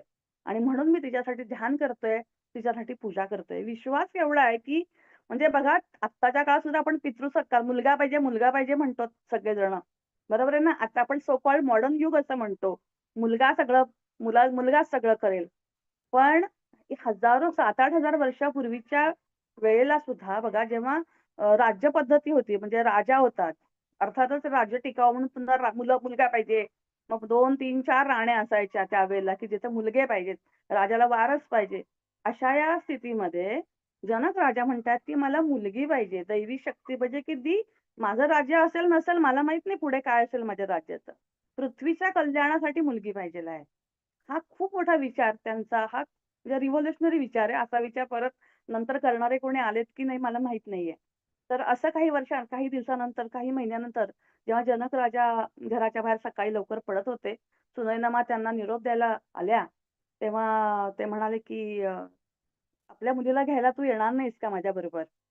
ए, जनक राजांविषयी आपल्याला फार कमी माहिती आहे. पण त्यांची सुद्धा अध्यात्मातली ताकद खूप मोठी होती. मला वाटतं की if I am not wrong Ashtavakra Gita त्यांच्या संदर्भातच असू शकते. कारण जनक हा खूप जेनेरिक शब्द आहे. पण जनक राजा ज्यांना अष्टावक्रांनी ते ज्ञान दिलं म्हणजे भगवद्गीतेमध्ये म्हणजे जसं कृष्णाने जसं ज्ञान अर्जुनाला दिलं, तशीच अष्टावक्र गीता म्हणून जी प्रसिद्ध आहे. तर अशा प्रकारे हाच तो जनक राजा असं माझा इफ कोणाला माहिती असेल तर करेक्ट करू शकता, चुकत असेल तर. पण एवढ्या ताकदीची ती व्यक्ती अशी होती. तर ते म्हणाले, "मी दुष्काळी भागात चाललो आहे आणि त्याच्याबरोबर तू ये. कारण आपली मुलगी तेव्हा आपल्याला भेटणार आहे. तू घ्यायला येणार नाहीस का मुलीला?" आणि अशा वेळेला ते दोघं निघाले. नापीक जमिनीवरती सगळे ते फिरत असताना सूर्य मावळतीला आला आणि हळू-हळू ते बसले रात्री ध्यानाला बसले रात्रभर. आणि पहाट होण्याच्या वेळेला सुनैनामाने डोळे उघडले. त्यांना पहिल्यांदा बाळाचा आवाज ऐकू आला. आणि मग ते म्हटले, की मला बाळाचा आवाज ऐकू येतोय. आणि मग ध्यानात असताना जनक बाबांनी महादेवीला तिच्या बोलवण्याची दखल घेत प्रतिसाद दिलाय असं कळलं. आणि मग बाबांनी जवळच एक ओसाड जमिनीवरती एक छोटासा त्यांना प्राणी दिसला. आणि त्याच्याकडे ते पाहिलं आणि ते म्हणाले, की ती म्हणजे देवी. ती फक्त आमच्या माणसांसाठी येणार नाही, तर तुमच्यासाठी सुद्धा येणार आहे. म्हणजे या क्षणी त्यांनी स्वतः विशेष नांगर तयार केला. त्यांनी शेताच्या मध्यभागी जाऊन ती जमीन खणली आणि तिथे त्यांना सीता छोटंसं बाळ मिळालं. आणि त्यांनी अशी शपथ घेतली, की ही कन्या जी आहे, ही पृथ्वी आणि तिच्या सर्व प्राण्यांच्या मालकीची आहे. ती माझी स्वतःची आहे असं मी म्हणणार नाही. ती कुणाचीही सुनैना किंवा इतर कुणाच्याही माणसाच्या मालकीची नसणार आहे. ती सगळ्यांच्या मालकीची आहे. त्यांचे राज्य पुढे चालू ठेवण्यासाठी किंवा जास्त शक्ती, संपत्ती मिळवण्यासाठी त्यांनी तिला आवाहन केलेले नाही. जगात वाढत चाललेला असमतोल दूर करण्याला मदत करून नैसर्गिक जगाला बरं करण्यासाठी म्हणून तिला बोलवलं गेलेलं आहे. आणि म्हणून त्या क्षणी तिथे एक खड्डा पडला आणि तिथे एक जागा एक प्रकट झाली. वसुंधरा देवीची कन्या जी भूमाता जन्माला आली आणि तिथे हळूहळू पाऊस यायला सुरुवात झाली आणि अशा प्रकारे सीताचा जन्म, सीता ही प्रकट झाली आपण असं म्हणूया. तर अशा रीतीने हळूहळू दिवस जायला लागले आणि अचानकपणे मीनाक्षीला जनक राजांनी बोलवलं आणि तिला सीतेचा सांभाळ करण्याचं काम दिलं. म्हणजे सीता अगदी छोटं बाळ असल्यापासून मीनाक्षीनी सीतेची काळजी घेतली सेविका म्हणून. पण आता पण सेविका दासी हा आत्ताच्या काळात आपण तो म्हणतो. पण सेविका दासी हा शब्द तेव्हा नाहीच शब्दशः अर्थ समजला जात नाहीये. म्हणजे सांभाळणारी, काळजी घेणारी, प्रेम करणारी अशा पद्धतीने ते नातं होतं. तर तिच्या आधी तिने सांगितलं, की तुझी आता तपश्चर्या फळाला आलेली आहे. मीनाक्षीला सांगितलं, तुझी तपश्चर्या फळाला आली आहे. ती म्हटली, "मी कुठली तपश्चर्या केली? मी ना कधी ध्यान केलं, ना कुठलं तप केलं. माझी कुठली तपश्चर्या?" तर ती म्हटली, की आता सीता बाळाला म्हणजे माता तिला लहान बाळ असून सुद्धा असताना सुद्धा माता सीताच म्हणायचे. माते, माते म्हणूनच ते बोलायचे. बाळ किंवा सीता असं कोणी हाक मारत नव्हते. तर मातेचे सांभाळ करण्यासाठी पण तुझी निवड झालेली आहे आणि तुझ्या वडिलांच्या मृत्यूनंतर तू अतिशय कठीण असा कष्टमय स्थितीतून तू गेली आहेस. त्याचा फायदा आता तुला झालेला आहे. कारण की तू ते कष्ट आता तुझे आता फळाला आलेले आहेत. तर ती म्हणली, "मला काही समजत नाही तू काय बोलतीयेस. मी तर समाधानी आहे. मी आनंदी आहे." तर ते म्हटले, की "तू जरी स्वतःच्या स्वतः काम करत असली तरी तुझ्या म्हणजे जनक बाबांचं तुझ्याकडे लक्ष होतं आणि त्यांनी तुझे वडील जेव्हा शय्येवर होते, तेव्हा सगळ्यात शेवटी तेव्हा तेव्हा तुझ्या वडिलांनी महाराजांकडे कृतज्ञता व्यक्त केली, की मला तुम्ही सेवा करण्याचा संधी दिलीत. तर शेवटची इच्छा अशी आहे, की माझ्या मुलीची तुम्ही काळजी घ्यावी आणि कोणत्याही दुर्दैवापासून माझ्या मुलीचं रक्षण करावं आणि तिच्यासाठी जे योग्य काम असेल ते तिला द्यावं आणि तुम्हाला जे योग्य वाटतं ते तिला द्यावं. कदाचित मी माझ्या मुलीशी कठोर वागलेला आहे. माझ्या दुर्दैवाने ती मला म्हणजे समजू नाही शकली. पण ती तशी तुमची आम्ही काळजी घेतली म्हणजे अ, प्रयत्न केला सेवा करण्याचा, तसं माझ्या मुलीला पण देण्याचा संधी द्या. आणि हे अखेरचा त्यांचा जो संवाद होता जनक राजा आणि मीनाक्षीच्या बाबांचा, तो तिने सांगितला. आणि म्हणून तिला कळलं, की म्हणून जनक बाबांनी आपल्याला नदीतून वाचवलं. इतक्या वर्षापूर्वी माझ्या वडिलांना त्यांनी जे वचन दिलं होतं, ते वचन त्यांनी पाळलं. आणि आता योग्य वेळ येताच त्यांनी मला आता सीता मातेची सांभाळ करण्याचा, तिचा सेवा करण्याची आपल्याला संधी दिलेली आहे. आणि म्हणून तिला ते इतकं सुंदर वाटलं, की आपल्याला किती छान काम दिलेलं आहे. आणि म्हणून वडिलांची अंतिम इच्छा म्हणून ती तिथे पुन्हा ते काम करायला गेली. तर असं हे निसर्गाची लयबद्धता हळू समाजामध्ये समजायला लागली होती. ऋतुचक्राप्रमाणे सगळे जगत होते. सगळे नियम विश्वाच्या नियमाप्रमाणे सगळं हे जनक राजाच्या राज्यात हे सगळं चाललं होतं. आणि त्यावेळेला जनक कुटुंबाने सगळ्या लोकांना हळू-हळू पिकं कशी घ्यायची शिकवायला सुरुवात केली होती. अन्न हळू कमी होत चाललं होतं. तरीसुद्धा त्याच्यामध्ये कसं काम करायचं, तसं आयुष्य कसं घालवायचं, हे सगळ्याची वेगवेगळ्या पद्धतीची शिक्षण जनक राजाने म्हणजे असं म्हणलं जातं, की एक वेगळी फाउंडेशन, एक नवीन युगाचं पाया हा जनक राजांनी या ठिकाणी केलेला आहे, असं आपण म्हणू शकतो. तर ही कृतज्ञता पृथ्वीशी कशी व्यक्त करायची, ही वारंवार इथे शिकवली जात होती. म्हणजे जमिनीचा सन्मान कसा करायचा, तिचा आदर कसा करायचा, जमिनीबद्दल कृतज्ञ कसं राहायचं, हे सातत्याने विदेहातल्या प्रत्येक व्यक्तीला जाणीव करून येत होती.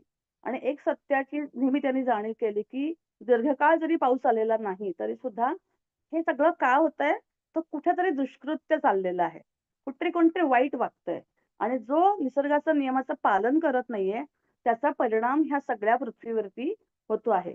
आणि ह्या वाईट शक्ती ज्या आहेत, या वाईट शक्तींची आपण कल्पनाही करू शकत नाही. अशा काही वाईट शक्ती काम करत आहेत आणि त्याचा प्रतिकार कसा करायचा, ह्याच्यावरती काम हे जनक राजा करत होते. आणि म्हणून देवानी ही सीता ही त्यांना दिलेली भेट होती, की ज्याच्यावरती आता त्यांचं पूर्ण जग बदलण्याचा एक सेवा किंवा संधी ही त्यांनी घेतली. खेडेगावातले लोकं म्हणत होते, की ही जमिनीतून जन्मली आहे आणि म्हणून तिचं नाव सीता असं ठेवलं गेलं. सीता म्हणजे जमिनीचा सर किंवा जमिनीची खाच. आता जशी ही सीता मोठी व्हायला लागली, हळू राजवाड्यात सगळं वातावरणच बदललं. विचार करा, आपल्या घरामध्ये एक छोटंसं बाळ आल्यानंतर कसं बदलतं सगळं वातावरण. तसं अर्थातच जनक राजाच्या राजवाड्यात सुद्धा हे सगळं वातावरण बदललं होतं. सगळेजण आणि सीता दैवी शक्तीच होती ती. ती देवीच होती. त्याच्यामुळे तिच्या त्या मोहक हालचाली, तिचं वागणं, तिचं बोलणं म्हणजे बोलणं म्हणजे छोटं बाळच, तिचं हसणं, तिच्या हालचाली ह्या सगळ्या मोहकच होत होत्या. सगळेजण तिला पहिल्यापासून माताच म्हणत होते. तर एकदा अशी घटना झाली, की नेहमी जनक बाबा बाहेर जायचे तेव्हा निघताना तिला सांगून जायचे. जसं ते बाळ जरी होतं, तर ते सांगायचे व्यवस्थित, की "मी चाललोय बरं का अमुक-अमुक ठिकाणी." तर एक दिवस असं जात असताना तिने हात पसरले, 2 हात त्यांच्यासमोर पसरले. जसं काय तिला त्यांच्याबरोबर यायचं होतं. आणि मग ते हसले आणि ते म्हणाले, की "ठीक आहे, तुला मी घेऊन जातो." तेव्हा सुनैमा म्हटली, की "अरे, ती किती लहान आहे, तुम्ही तिला आता का घेऊन जाताय?" तर जनक बाबा म्हणाले, की "तिची इच्छा आहे. तिने ती व्यक्त केली आहे आणि म्हणून तिला मी आता नाही म्हणू शकत नाही." मग ते म्हणले, की "ठीक आहे, तुम्ही तिला घेऊन जाता तर तिच्याबरोबर मीनाक्षी आणि अजून एक असे दोघींना पण घेऊन जाऊयात. तर तिची काळजी घेण्यासाठी म्हणून तुम्ही जा." तर अशा प्रकारे मग ते आश्रमामध्ये एका कुठे जाणार होते, ते सीतेला घेऊन निघून गेले. तर तेव्हा तिथे गेल्यानंतर तिथले जे ऋषी होते, ते ऋषी तिला बघून असे म्हणाले, की "तू येशील अशी आम्हाला अपेक्षा होती. तुझ्या या पहिल्या धड्यासाठी तू आलीस, ह्याचा मला आनंद आहे." म्हणजे ते बाळ होतं, पण त्या ऋषींना तो मेसेज मिळाला होता, की ती येणार आहे. आणि ते जनक बाबा त्या कुटीकडे गेले आणि मग ते लांब प्रवास झाला होता. सगळे थकले आणि मग तिला झोपवलं सीतेला. तिच्या बाजूला तिच्या ह्या 2 सेविका पण झोपल्या. थोड्या वेळाने पाहिलं मीनाक्षीनी त्या जागेवरती सीता नव्हती. छोटंसं बाळ ते जागेवर नव्हतं. झोपडीतही नव्हती. आणि मग मीनाक्षी घाबरली, उषा तिच्या दुसरी जी होती सेविका उषा, ती पण घाबरली. सीता गेली कुठे? अख्ख्या झोपडीत नाहीये. आणि मग सगळीकडे तिने शोधलं आणि मग ती धापा टाकत-टाकत जिथे जनक राजा आणि ते ऋषी ध्यान करायला बसले होते, ते सांगायला तर पाहिजे, की ते गेलीये कुठेतरी. आणि मग तेव्हा त्यांनी पाहिल्यानंतर त्यांचं हळू ध्यान उतरलं आणि मग त्यांनी सांगितलं, की सीता कुठे दिसत नाहीये. तेव्हा ते म्हटले, की "हो, ती बाहेर गेली होती." विचार करा छोटंसं बाळ, ती बाहेर गेली होती. आणि थोड्या वेळात ती आलेली आहे आणि आज चालत आलेली आहे ती. छोटं बाळ जे झोपलेलं होतं म्हणजे चालू शकत नव्हतं इतकं छोटं आणि ती चालत बाहेर गेली आणि चालत आली आहे परत, असं जनक बाबा तिला म्हणाले. तर ना खूप पहिलं तिने आत्तापर्यंत कुठलं एक पाऊल टाकलं नव्हतं. ह्या काही म्हणजे इतक्या पटापटा तिची डेव्हलपमेंट पण त्याच्यात दाखवलेली आहे. फिजिकल डेव्हलपमेंट पण. तर अशा रीतीने तो पहिला प्रसंग तिचा होता. त्यानंतर परत आदल्या दिवशी पण ती परत अशीच आश्रमातून बाहेर गेली. कुठेही पण मग ती जाताना ती दिसली जातीये. जनक बाबा म्हणाले या सेविकांना, की "तुम्ही तिच्या मागे जा, पण तिला त्रास होईल असं काही करू नका. हळू जा मागे. फक्त बघा ती कुठे चाललीये." ती पुढे गेली. ती जंगलामध्ये आत गेली. तर तिथे एका झाडाआड लपलेल्या एका जखमी लहान पिल्लाला तिनं आपल्या हातात उचलून धरलं आणि त्या प्राण्याला घेऊन ती परत आश्रमाकडे आली. आणि तिच्या बाबांकडे बघून ती रडायला लागली, की ह्या छोट्या प्राण्याला आपण मदत करूयात. त्याला लागलंय. मग त्यांनी ते सगळं बघितलं. ते प्राण्याला औषध वगैरे लावलं. रात्री तो बिछाना तयार केला. त्याला झोपवलं. पण त्या रात्रीत तो गेला. ते प्राणी मेला. त्यानंतर ती खूप रडली. नंतर शांत झाली. पण अशा प्रकारे हळू सीता तिच्या बाबांबरोबर अशा वेगळ्या ऋषींच्या भेटीगाठी द्यायला जायला लागली. तर असं एक उदाहरण त्यांनी सांगितलंय, की ती अशीच गेली होती एका ठिकाणी जंगलामध्ये गेली. अशीच ती गुपचूप गेली एका जंगलात आणि तिथे एक माकडीण बसली होती रात्री आणि तिच्या मांडीवर ती सीता झोपली होती. डोकं ठेवून झोपली होती. तेव्हा कळलं नाही, की का ती अशी डोकं ठेवून झोपली. हे लोकं तिथे पोहोचले तेव्हा पटकन ती माकडीण पळून गेली वरती. आणि मग तेव्हा सीता असं म्हणाली, की हिचं पिल्लू मेलं होतं आणि ती खूप रडत होती. तिचं दुःख हलकं करण्यासाठी, तिला त्या दुःखातून बाहेर काढण्यासाठी मी तिथे गेले होते. म्हणजे सीतेला हे सगळ्या गोष्टी आपसुकच लक्षात येत होत्या किंवा कळत होत्या. एकदा अशीच सीता कुणाला न सांगता अशीच बाहेर पडली, जंगलात गेली. तिथे तिच्या मागे ह्या सगळ्या सेविका होत्याच आणि मग ती एका छोट्याशा पक्ष्याला काहीतरी विचारत होती. पाणपक्षी होता. काहीतरी त्यांनी विचारलं तिनी. मग त्याने तिला काय सांगितलं माहीत नाही. तिने हात जोडून फक्त काहीतरी तिला विनंती केली. ती थोडीशी पुढे गेली. काही कंदमुळं तिने खणून काढली आणि मग ती कंदमुळं घेऊन ती परत आश्रमात आली. आणि तिथल्या ऋषींना सांगितलं, की तुमच्यासाठी ही कंदमुळं मी आणली आहेत. तुमचं पोट दुखतं ना? तेव्हा ते ऋषी असं म्हणाले, की माझ्या पत्नीशिवाय हे कुणालाच माहिती नाहीये की माझं पोट अनेक वर्ष दुखतंय, अनेक काळासाठी. तेव्हा तू हे तुमच्या पोटासाठी आहे, हे असं-असं उगाळून ते करा, त्याचं काय ते काढा किंवा काय त्यांनी सांगितलं आणि त्याप्रमाणे ते म्हणले की "हे तुला कळणं कसं शक्य आहे? कारण की हे कुणालाच माहीत नाहीये." मग तेव्हा त्या सेविका म्हणल्या की "त्या पाणपक्ष्याशी तू काय करत होतीस?" मग तेव्हा ती म्हटली की "मला त्या पाणपक्ष्याने सांगितलं, की ह्याच्यावरचं औषध इथे आहे आणि हे इथे-इथे असं मिळेल." म्हणजे सीतेला म्हणजे वनस्पतींशी पण ती बोलत होती, प्राण्यांशी बोलत होती, पक्ष्यांशी बोलत होती. प्रत्येक जीवित असलेल्या प्रत्येक कणाकणातल्या, चराचरातल्या गोष्टींशी तिचं कनेक्शन असं होतं. असं हे लहानपणापासून आपल्याला पाहायला मिळतं. तर त्यांनी मला सांगितलं, "ह्या झराच्या बाजूला ते कंदमुळं मिळतील." म्हणून मी त्या झराच्या बाजूला जाऊन ते कंदमुळं घेऊन आली. पण मग सुनयनाला मला जेव्हा हे कळालं, बघा अप्रोच कसला वेगळा आहे. आई होती ती. आई म्हटली, "अरे, मग आता लोकांना कळणार, हिला कळतंय सगळं. झालं, आता लोकं गर्दी करणार आपल्या घरी. सारखे लोकं त्रास देणार. मला हे होतंय, मला ते होतंय. आता काय करू? आता काय करू?" म्हणजे आईची बाजू बघा ती आणि सामान्य विचाराची अर्थातच आई असणार ती. पण वडिलांचा विचार कसा जनक राजाचा. पण जर हे लोकांना कळालं, तर मग ही गोष्ट चांगली नाही का? की आपली मुलगी लोकांना मदत करू शकतीये. दोघांच्यातला अप्रोच हा वेगवेगळा आहे. मग ते म्हणले, "अहो, अहो, पण ती लहान आहे. तिचं बालपण तिला अनुभवू द्यात. नंतर ते आहेच." तर ते म्हणले, "पण आपण तिला थांबवू शकतो का? आपण तिला अडवू शकतो का? तिला जे करायचं ते ती करणारच आहे." पुढच्या ह्याच्यात असंच एक अशाच प्रकारे पुन्हा असाच एक घटना घडली, की आता ती परत कुठे गेली. तर ते पुन्हा अशाच प्रकारची वेगवेगळ्या ठिकाणी करत होती. वेगळ्या ठिकाणी करत होती. तर एका ठिकाणी तिला असं कळलं, की एका शेतकऱ्याचा बैल मेलेला आहे. आता मग तिला खूप राग आला, की त्या नदीत बुडवून तो बैल गेलेला आहे. मग ती नदीकडे गेली आणि नदीला खूप ती रागवली, की "तू त्या बैलाला घेतलंस, आता त्या शेतकऱ्याचं काय करायचं?" असं ती खूप-खूप बोलली. आणि मग त्याच्यानंतर तिने वडिलांना सांगितलं, की "मला असं-असं दिसलं, मला स्वप्न पडलं. तर आता ते तुम्ही शोधून आणा. कुठे एक नवीन बैल आपण आणूयात आणि त्या शेतकऱ्याला देऊयात." पण आता कुठल्या शेतकऱ्याला द्यायचा? आता शेतकऱ्याची शोध कसा घ्यायचा? अनेक शेतकऱ्यांकडेच गेले. शेतकरी म्हणले, "आमचा तर कोणी गेला नाही बैल वगैरे." मग जनक राजा म्हणला, "नाही, तुला काहीतरी वेगळाच अनुभव आलाय, वेगळंच दिसलंय काहीतरी." ते म्हणले, "नाही, मी बरोबर अनुभव घेतलाय." आणि मग शेवटी तो एक शेतकरी, अतिशय गरीब शेतकरी त्यांना सापडला, की त्याचा एक बैल असाच पाण्यात वाहून गेला होता नदीमध्ये आणि मग त्यांनी दुसऱ्या बैलाची अशी व्यवस्था केली. आणि जेव्हा तिने पुन्हा ती नदीकडे गेली, तेव्हा तिने नदीची माफी मागितली. सीता मातेने नदीची माफी मागितली. तेव्हा मीनाक्षीने ते पाहिलं. ती म्हणली, "आता तू का माफी मागतीये?" तिथे ती देवी होती. ती नदी म्हणजे नदी देवी होती ती. तर तिने म्हणे, "मला नदीच्या देवीनी नदीतून देवी प्रकट झाली आणि तिने मला समजावून सांगितलं, की मृत्यू हा आयुष्याचा एक अविभाज्य भाग आहे. हे शरीर सोडण्याची वेळ त्या बैलावर आलेली होती आणि म्हणून त्याचा बळी घेतला गेला. तेव्हा मृत्यूबद्दल तू शोक करू नकोस, कारण मृत्यूशिवाय नवीन जन्म नाहीये. म्हणून ज्या प्रकारे मी तिला रागवले किंवा नदीवरती मी चिडले, की तुझ्यामुळे तू त्या बैलाचा जीव घेतलास, आता काय त्या बैलाचं होईल, शेतकऱ्याचं होईल, तू फार वाईट काम केलंस वगैरे, वगैरे जे काही बोलली. तर आता म्हणे मला असं कळलं, की नाही हे माझं चुकलंय, म्हणून मी त्याची माफी मागायला इथे आले.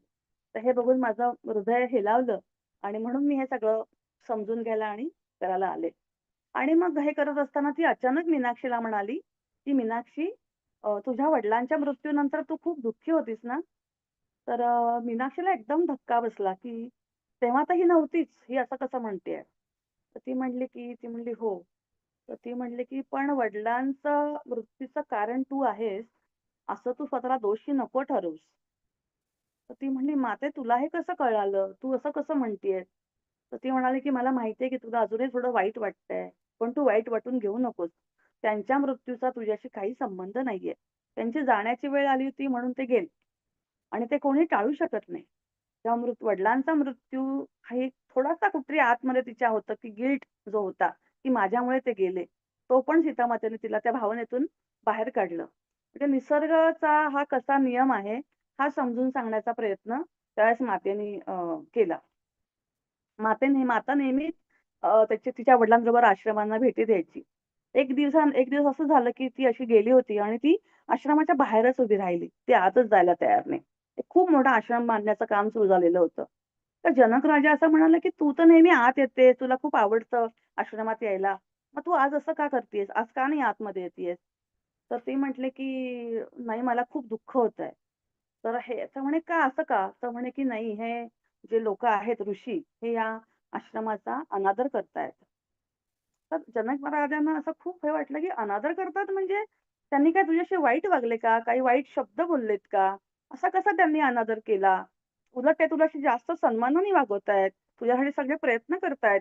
मग तू त्यांना असं कसं म्हणतीयेस? मग तेव्हा तिने आपल्या वडिलांना ती अरण्यात घेऊन गेली आणि तिने दाखवलं, की सर्व झाडं ही कापून टाकलेली आहेत. त्याचे फक्त बुंदे उरलेले आहेत. त्यांची परवानगी सुद्धा त्यांनी मागितलेली नाहीये. त्यांना हवं तेव्हा तेवढं त्यांनी घेतलंय. पण ह्याचा इतरांवरती काय परिणाम होईल, इतर प्राण्यांवर काय परिणाम होईल, याचा विचार त्यांनी नाही केला. म्हणजे जंगलाचा मान राखला पाहिजे, त्यांना आवश्यकतेपेक्षा जास्त घेऊ नये, हे तुम्ही मला शिकवता. मग हे कसं काय असं वागू शकतात? आणि मग हे ऐकल्यानंतर जनक बाबांनी पण निराश झाले. ते म्हणाले, "सीते तुझं बरोबर आहे. यावर आपल्याला उपाय शोधला पाहिजे." तेव्हा ते म्हणाले, ती सीता म्हणाली, "पिताजी तुम्ही मला शिकवलंय, की सृष्टी किंवा निसर्गाकडून आपण जे काही घेतो, त्याच्या दुप्पट आपण परत द्यायला पाहिजे आणि नेहमी कृतज्ञता भाव आपल्याकडे असला पाहिजे. हा भाव ह्या लोकांकडे नाही.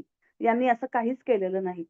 मग जनक राजा म्हणाले, की "हो, बरोबर आहे तुझं. आपण हे त्यांना शिकवायला पाहिजे." आणि म्हणून ते म्हणले, की "चल आपण आता ऋषींकडे जाऊयात आणि त्यांना हे सगळं सांगूयात." आणि मग ते म्हणाले, की "बघा इथं आल्यापासून माझी मुलगी खूप दुःखी आहे. त्याचं कारण मी आता शोधलंय आणि ते काय आहे ते ती तुम्हाला समजावून सांगेन मी आता." आणि मग त्याच्यात त्यांनी सांगितलं, की खरोखर हे चूक झालेली आहे. त्याच्यात वाक्य त्यांनी खूप सुंदर वापरली आहेत, की अपमान अरण्याचा आणि जगण्यासाठी त्याच्यावर अवलंबून असणाऱ्या प्राण्यांचा झालेला आहे. म्हणजे सीतेची जेव्हा त्यांनी माफी मागायला सुरुवात केली, तर ती म्हणली, "माझा अपमान तुम्ही नाही केलेला. तुम्ही अरण्याचा अपमान केलाय. अरण्यात राहणाऱ्या प्राण्यांचा अपमान तुम्ही केलेला आहे. परिणामांचा विचार न करता तुम्ही खूप वृक्ष तोडलेले आहेत. माझ्या वडिलांनी मला हे शिकवलेलं नाही. सर्व जीवसृष्टीचा सन्मान करायला त्यांनी मला शिकवलंय. वृक्षांना जीव नाही का? ते वनातल्या प्राण्यांना सावली देतात, अन्न देतात." हे ऐकल्यानंतर सगळे म्हणाले, "पण मग आम्हाला आश्रम बांधण्यासाठी जागा पाहिजे होती. आम्हाला सामान हवं होतं. मग त्याचं आम्ही काय करायचं?" मग ती म्हणाली, की "अरण्यांनी आपल्या पूर्वजांचं पालनपोषण केलंय. हे आपण विसरलोय. त्यासाठी आपल्याला कृतज्ञता दाखवायला पाहिजे. हे नाही का आपल्याला शिकवलंय." मग त्या म्हणल्या, "त्याचा उपाय काय मग?" तेव्हा ती म्हणाली, "काही नाही. आपल्याला आश्रम तर वाढवायचेच आहेत. पण आपल्याला निसर्गाकडून जे मिळालंय, त्याच्या दुप्पट त्याची आपल्याला परतफेड करायला पाहिजे. एक झाडाच्या बदल्यात आपण 2 झाडं लावली पाहिजेत आणि हे आपल्या गरजा काय आहेत हे खात्री करून घ्यायला पाहिजे आणि आपल्याला हे सगळं हवं असेल तर त्यांची परवानगी मागितली पाहिजे. झाडांची परवानगी आपण मागितली पाहिजे. अरण्यातल्या जीवनाचा विचार करण्यात आपण जर अपयशी ठरलो, तर आपले भविष्य सुद्धा भरभराटीचं होणार नाही." आज आपण ते सगळं भोगतोय. म्हणजे आजच्या घडीला सगळं रिलेट आहे. हे कायमचं सत्य आहे. हे तेव्हाचं सत्य नाहीये, हे आजचं पण सत्य आहे. आणि मग जनक राजांनी सांगितलं, की आजपासून हा निर्णय अंमलात येईल, की त्यामुळे तरुण जनता पूर्वजांची काळजी घेतलेल्या अरण्य, प्राणी, वृक्ष यांची जोपासना करायला शिकेल आणि मतभेद आपण करणार नाही आणि विरुद्ध गरजांचा मेळ आपण नेहमी आपण याच्यातून मार्ग शोधत राहू, की आपण याच्यातून पुढे कसं जायला पाहिजे. तर अशा प्रकारे सीतेने अजून एक नवीन गोष्ट मिथिलेमध्ये त्यांनी शिकवली. तर मग हे सगळं ऐकल्यानंतर सुनयना मला खूपच असं अभिमान वाटला. आपली मुलगी किती भारी आहे. म्हणजे कुठल्याही आईला वाटणारच, की आता आपल्याला मुलीची काळजी करायची काही कारण नाहीये. कारण तिचं एक दिवस ती तुमचं स्थान घेणार. म्हणजे ती आपल्या जनक राजाला सांगत होती, की एक दिवस ती तुमचं स्थान घेणार, अतिशय सुंदर राज्यकारभार करणार आणि ती राज्यावर जर बसली तर सगळ्यांना खूप आनंद होईल. कारण ती सगळ्या जनतेचा, सगळ्या प्राण्यांचा, पक्ष्यांचा सगळ्यांचा विचार करतीये. तर जनक बाबांनी सांगितलं, "नाही, मी खूप प्रयत्न केला, पण मी सीतेचं भविष्य पाहू नाही शकलो. कारण ते मला बघायला बंदी आहे. कारण की अधिकार गाजवायचा किंवा मिथिलेत राहण्याचं तिच्या नशिबात नाही. तू अशी कल्पना करायलाच नको. ती आपल्याकडे फक्त आपल्यासाठी आलेली नाही. ती जगाची सेवा करण्यासाठी आलेली आहे. आणि हे मला नक्की माहिती आहे. त्या कामासाठी लागणारं प्रशिक्षण घेण्यासाठी आपण आहोत. तिला फक्त इथं आपण ट्रेनिंग देणार आहोत. ट्रेनिंग घ्यायला ती या राज्यात आलेली आहे. आणि हे ट्रेनिंग, हे सगळं शिक्षण घेऊन ह्याचा वापर करून ती पूर्ण जगाचं भलं करणार आहे. हे केवढा मोठा विचार वडिलांचा आहे मुलीच्या बाबतीत. अजून एक 5 मिनिटं मी घेणार आहे. तर साधारणपणे हे सगळ्या विचार, हे सगळ्या कल्पना, या सगळ्या घटनांबद्दलच्या किंवा गोष्टी सगळ्या सेवकांपर्यंत पोहोचला. आणि मग त्यानंतर त्या राज्यामध्ये अनेक ऋषी मुनी अजून यायला लागले, चर्चा व्हायला लागल्या. मग मंत्राचार वगैरे चर्चा, म्हणजे धर्माचे चर्चा अशा व्हायला लागल्या. आता सीता वडिलांबरोबर ह्या धार्मिक वादविवादामध्ये पण जायला लागली. त्या त्या धर्मांचे विचार करणारे लोकांना भेटायला लागली. शिक्षण धर्माचं देणाऱ्या लोकांमध्ये ती वादविवाद स्पर्धेमध्ये भाग घ्यायला लागली. तर अशा वेळेला एकदा असं घडलं की एका संध्याकाळी एक ऋषी विशिष्ट मंत्रांचा उच्चारातील स्वराचा अर्थ समजून घेत होते, की हा मंत्राचा उच्चार असा आहे, याचा स्वर असा लागला तर काय होतं. तर त्यांना मध्येच अडवून सीतेने असं विचारलं की फक्त शब्दांचा विचार आपण नाही करत का? त्यासाठी मोठ्यांदा कशाला बोलायला पाहिजे, पठण करायला पाहिजे. तेव्हा त्यांनी समजावून सांगितलं की सीता, आवाज किंवा नाद ही कंपनं आहेत, व्हायब्रेशन्स आहेत. म्हणजे आपण म्हणतो ना, नाम हे मनात घ्या. पण दुसरा एक विचार असतो की ते मोठ्यांदा घ्यायचा, असं पण काही लोक सांगतात, कारण ती व्हायब्रेशन तयार होतात. मग त्याचं उत्तर त्यांनी असं दिलं की इतर कंपनांवर ते परिणाम करतात. सुरांचा उच्चार योग्य प्रकार केला तर बाह्य जगामध्ये इच्छित बदल आणू शकतात. आता समजा आता साध्या आपल्या सर्वसामान्य भाषेमध्ये आपण आपली मुलं असतात, आपण त्याला म्हणाला की हे तू काम नीट नाही केलं. समजा एखादी वस्तू खाली ठेव, खाली ठेव रे ती, आणि खाली ठेवतोस का? साधारण शब्द एकच आहेत, पण स्वरामध्ये फरक आहे. पहिल्या स्वरामध्ये मुलगा ऐकणारच नाही तुमचं, तो अजून रिव्होल्ट करेल, फेकून दिल नाही तर ऐकला पण नेक्स्ट टाइम तर बिलकुल ऐकणार नाही. पण खाली ठेव असं साध्या भाषेत जर सांगितलं तर कदाचित ऐकायचा चान्सेस जास्त आहेत. म्हणजे कंपनांमधला फरक इथेच येतो. तर हे आपल्या देशामध्ये अनेक काळांपासून ह्या कंपनांवरती केवढा अभ्यास केला गेला, व्हायब्रेशन्स वरती हा खूप मोठा अभ्यास केलाय. तर विशिष्ट कंपन्यांचा मेळ असा घातला गेला, उच्चार थोडा जरी बदलला त्याचे परिणाम पण बदलतात. आणि म्हणून मग सीता असं म्हणाली की मग विचार सुद्धा कंपना नाहीयेत का? नुसते विचारांनी सुद्धा व्हायब्रेशन्स येतात, तर मग त्याचा परिणाम नाही का होत? तर मग त्यांनी सांगितलं की हो, होतो, बरोबर आहे. पण विचारांपेक्षा नाद जास्त शक्तिशाली आहे, आवाज जास्त शक्तिशाली आहे. आणि म्हणून मंत्रपठणाचा उपयोग जास्त परिणामकारक आहे. म्हणून मंत्राचा फक्त विचार करून तेवढा परिणाम होणार नाही जेवढा बोलण्याने तो होतो. आणि बोलताना सुद्धा, म्हणताना सुद्धा एक विशिष्ट नादामध्ये तो म्हणाला पाहिजे. तर मग सीता असं म्हणाली की मग एखाद्याच्या एकाग्रतेने सुद्धा, शक्ती ती असते एकाग्रतेची, त्याने सुद्धा परिणाम होऊ शकतो. मन जर उत्तम प्रकारे आपण जर केंद्रित केलं तर त्याचाही परिणाम होऊ शकतो. तर अचानक एक स्त्रीनी त्या सभेमध्ये तिने आगमन झालं. ती होती ऋषी गार्गी. ती असं म्हणाली की सीतेचं बरोबर आहे. ती म्हणते ते पण बरोबर आहे. पण तिने सांगितलं की सीता, आपण शारीरिक पातळीवरती जगतोय. तू जे म्हणते आहेस ते उच्च लोकातले जे लोक आहेत, उच्च पातळीवरचे, त्यांच्या विचारांनी एखाद्या इच्छा प्रत्यक्षात आणता येतात. पण ऐहिक जगामध्ये अधिक घनतेच्या, आपला घनता जास्त आहे, व्हॉल्यूम जास्त आहे, तर अशा घनतेच्या कंपनांची आवश्यकता भासते. म्हणून ऐहिक जग हे नाद आवाजाच्या कंपनातून निर्माण झाले आहे. ओम कंपनातून सगळं निर्माण झालंय. म्हणून ही विद्वान माणसं जे सांगतात ते अतिशय योग्य आहे. आणि म्हणून उच्चार ही चावी आहे. स्वतःला योग्य कंपनांशी जुळवून घेणं कठीण आहे. आपल्या विचारांचा मेळ जर बसला नाही तर नाद उत्कृष्टपणे सुसंगत होत नाही आणि विचार नादाला मार्ग दाखवतात. शुद्ध मन पण याला आवश्यक असतं. आणि म्हणून शिस्तबद्ध मन पाहिजे. त्यामुळे फार कमी लोकांकडे ही मंत्रशक्ती आहे. आणि पूर्वीच्या काळी मंत्रांचा वापर पृथ्वीच्या हितासाठी, म्हणजे उदाहरणार्थ पाऊस पडला नाही तर पाऊस पडण्यासाठी होत असे. तर मला वाटतं हा तुझा प्रश्न होता. मग सीतेने पुढचा प्रश्न असा विचारला, मग माझ्या जन्माच्या पूर्वी विदेहामध्ये तर पाऊस पडत नव्हता, दुष्काळ होता खूप, मग तेव्हा मंत्रांनी पाऊस का नाही पाडला गेला? हा प्रश्न अगदीच योग्य होता. जर तुम्ही म्हणता की मंत्रात एवढी शक्ती आहे तर तेव्हा का नाही पाऊस पडला गेला? तेव्हा ऋषी गार्गींनी परत सांगितलं की पाण्याची कमतरता असल्याने लोकांना आणि प्राण्यांना खूप त्रास सहन करावा लागला. त्यावेळी मंत्राची मदत झाली नाही. त्याचं कारण असं की एक खूप शक्तिमान व्यक्ती मंत्रशक्तीवर सुद्धा मात करू शकतोय आणि त्यांचा अपेक्षित परिणाम होऊ देत नाही. हे क्वचित घडतंय, पण असं घडलं आणि असंच घडलं आहे. तेव्हा सीतेला कळलं की अशी कोणतरी व्यक्ती आहे की जी हे सगळे परिणाम जे चाललेत प्रयत्न ते परिणाम होऊ देत नाहीये, सगळे फोल करते हे परिणाम. ती म्हणली अशी कोण व्यक्ती आहे आणि ही शक्ती कुणाकडे आहे? तेव्हा सगळीकडे शांतता पसरली. राजा म्हणाला, जनक राजा म्हणले की चला आता आपण निघूया, सगळं झालंय आता, निघण्याची वेळ आली आहे. तरी सुद्धा सीतेला असं म्हणणं होतं की पण पिताची ही कोण व्यक्ती आहे की ज्याने हे सगळं केलं? तेव्हा गार्गीने सांगितलं की त्या व्यक्तीचं नाव आहे रावण. एकेकाळी अतिशय सन्माननीय, अतिशय विद्वान, महादेवांचा भक्त, प्रचंड दीर्घकाळ उग्र तपश्चर्या करून त्यांनी अनेक सिद्धी, अनेक शक्ती प्राप्त केल्या आहेत.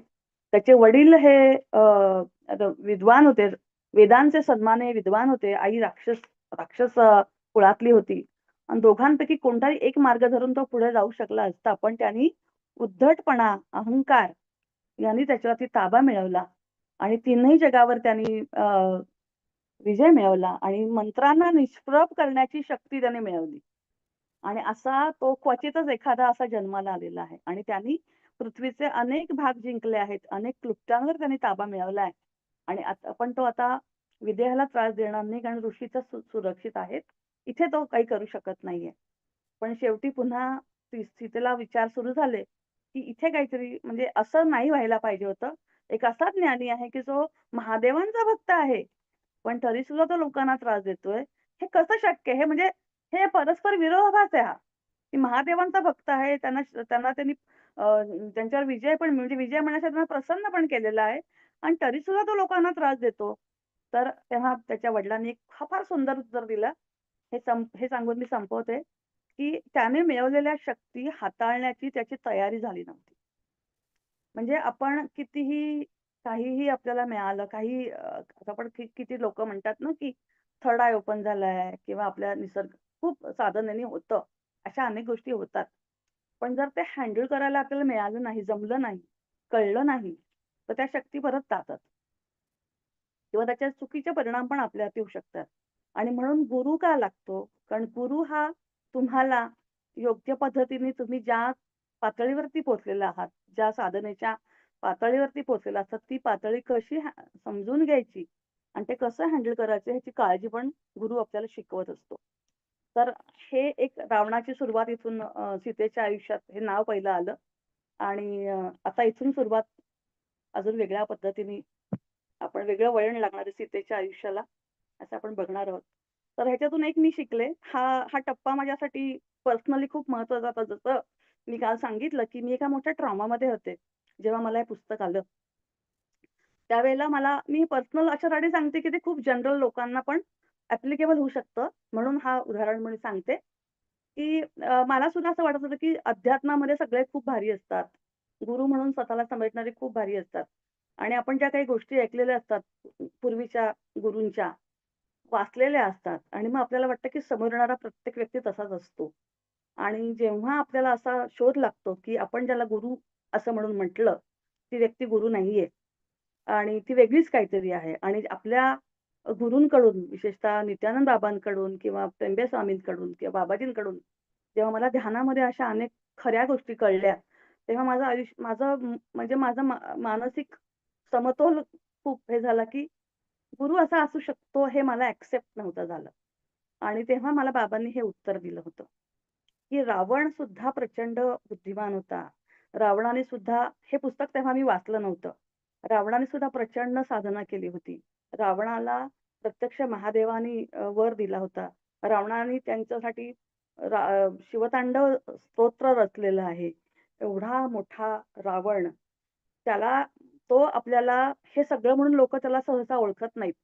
पण त्याने सीतेला पळवून नेलं आणि त्याला रामाने शेवटी त्याचा युद्धामध्ये हरवलं आणि त्याचा शेवट केला. हे जास्त लोकांना माहिती आहे. म्हणजे तुम्हाला तेवढंच फक्त असणं गरजेचं नाहीये. तुम्हाला ते हाताळणं पण आलं पाहिजे. त्या लेव्हलला जरी तुम्ही पोहोचलात तरी सुद्धा तुम्ही समाजासाठी कसं वागताय, त्या शक्तीचा वापर कशासाठी करताय. कारण टेम्पररी ती खूप लोकांवर कंट्रोल करायला तुम्ही वापरू शकता. पण नंतर त्याचा अधःपातच होतो. तेव्हा वेळेत मला त्यावेळेला नित्यानंद बाबांनी तिथून स्वतःहून बाहेर काढलं आणि तेव्हा मला हे खूपच कारण की ते दोन डायमेन्शन मधली ती माझी मानसिक युद्ध होती. कारण मला ह्या डायमेन्शन वरून खरं काय ते कळत होतं, पण मला समोर काही दिसत नव्हतं की असं काही घडतंय. पण आतून ते सगळं सांगितलं जात होतं. आणि ह्याच्यामध्ये मी खूप मोठ्या ट्रॉमामध्ये, इमोशनल ट्रॉमामध्ये गेले, की जिथून मला बाबांनी सांगितलं, की "तू 6 महिने घराच्या बाहेर पडायचंच नाहीयेस." आणि तशाप्रमाणे मी हळू त्या काळामध्ये मला टेंबेस्वामी, नित्यानंद बाबा, बाबाजी आणि पत्रीजी ह्या चौघांनी मला हील केलंय. आणि हे मी क्लेम करू शकते, म्हणजे स्वतः सांगू शकते, की हो, त्यांनी मला हील केलं. आणि त्याच काळात सीतायण माझ्याकडे आलं. ज्या सीतायणनी मला हील केलं, ज्या ऊर्जेने मला हील केलं, ह्या ऊर्जेने, ह्या सीतायणाने माझ्या आयुष्याला खूप मोठा टर्निंग पॉइंट दिला. आणि तिथून मला चित्र आली. चित्राच्या ह्याच्यातून मग माझी एनर्जी कशी ट्रान्सफर करायची, म्हणजे बाबाजींनी दिलेली एनर्जी चित्रांमध्ये कशी ट्रान्सफर करायची हे बाबाजींनी शिकवलं. आणि शेवटच्या दिवशी 14 तारखेला मी तुम्हाला बाबाजींच्या पाशी, बाबाजींनी हे मधुबनी का शिकवलं, हे एक शेवटची स्टोरी तेव्हा सांगेन मी. पण हा सीतायण हा माझ्या आयुष्यातला खूप मोठा टर्निंग पॉइंट आहे. आणि म्हणून तो माझ्या हृदयाच्या खूप जवळ आहे, की ह्यानी खूप वेगळं केलं माझं आयुष्य. आणि आज तुम्ही सगळं हे ऐकताय माझ्याकडून, हे तर मला खूप छान वाटतंय. मला पुन्हा ते रिव्हिजिट केल्याचा आनंद होतोय. पुन्हा नवीन कॉन्शियसनेस, आपल्याला पुन्हा-पुन्हा त्या गोष्टी कळतात. त्यावेळेला ज्या कळल्या नाहीत त्या पुन्हा-पुन्हा कळतात. अजून समजतं. आणि म्हणून मला तर खूप आनंद होतो. Thank so much. 10 मिनिटं जास्त घेतली आहेत मी. थँक्यू ताई, खूप सुंदर. म्हणजे आम्ही पण असे गुंगून गेलो होतो तुमचं ऐकताना. आणि सीता मातेचं प्रेम आणि हे सगळं त्याच्यातून ऊर्जा खरंच जाणवत होती. रमून गेलो आम्ही पण. धन्यवाद, खूप खूप धन्यवाद. आय थिंक आपण प्रश्न आम्ही असं केलंय की पोस्ट करायला सांगितलेत आणि आपण नंतर घेऊया ते, म्हणजे जास्त योग्य राहील असं आम्ही फक्त एका त्यातलं दुसरा एखादा विचारला तर विचारू शकतील. वाटलं तर 1-2 प्रश्नांसाठी एक अगदी. प्रश्न असा आहे की तुमची चित्रामधलं एखादं चित्र तुम्ही चित्र सेल करता का आणि एखादं चित्र मिळू शकेल का, असा एक प्रश्न आपल्या ग्रुपमध्ये आलेला होता.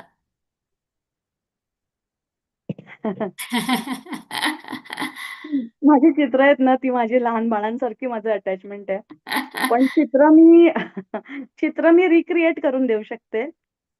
चित्र नाही देऊ शकत मी आत्ता ती. हा, ठीक आहे.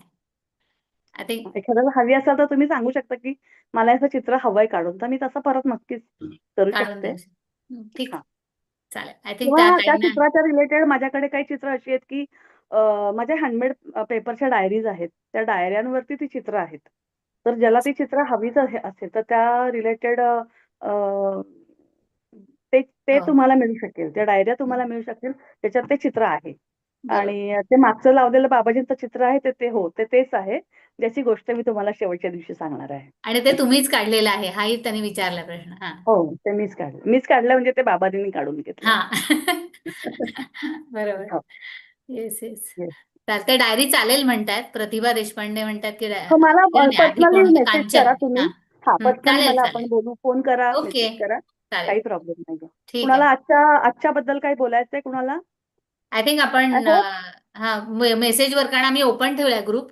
उद्या हां. प्रतिक्रिया येतात त्या पाहिजे तर हो. आम्ही फॉरवर्ड करू आय तुम्हाला. होप मी म्हणजे खूप बोरिंग नाही केलंय किंवा खूप नाही घाई नाही केलं खूप नाहीये. छान, खूप नाही सुंदर. नाही, छान झालंय. आज आपण नाही पद्मजा हे प्रश्न घेऊ शकत, कारण ऑलरेडी 10:30 होऊन हां. गेलेले आहेत. त्यामुळे तुम्ही तर एक पोस्ट करा उद्या प्रश्न आणि अभिप्राय तुमच्या काय असेल ते प्रतिक्रिया पोस्ट करा. थँक्यू सो मच तुमच्या थँक सहकार्याबद्दल. सगळ्यांचा वेळ थँक यू. आपण विचारात घेतो. थँक्यू. फक्त येस. एक थँक यू. अनाउन्समेंट, मी व्हॉट्सअपची लिंक टाकली आहे चॅटमध्ये. कालची रिक्वेस्ट होती ना व्हॉट्सअप ग्रुपची. काय पाहिजे तुला? हॅलो. हा, हो. बोल. काल आपण म्हटलं होतं ना की व्हॉट्सअप ग्रुपची लिंक, तर मी ती टाकली आहे चॅटमध्ये, जर कुणाला हवी असेल तर. काल तो एक प्रश्न होता. आणि कुणाला तरी युट्यूब लिंक कालची, ज्यांचे समजा काही मिस झालं तर त्यांना बघता कसं येईल ते विचारतायत. अपलोड करूया. हा, आपण बघूया ते. त्याचं उत्तर देऊया आपण त्यांना. येस, चालेल. I thank you. Think thank you so much. धन्यवाद गुड मॅम. Night, thank you. शुभरात्री. खूप छान शुभरात्री. झालं सेशन. धन्यवाद. Thank you. धन्यवाद. सुरू करेल बंद आता.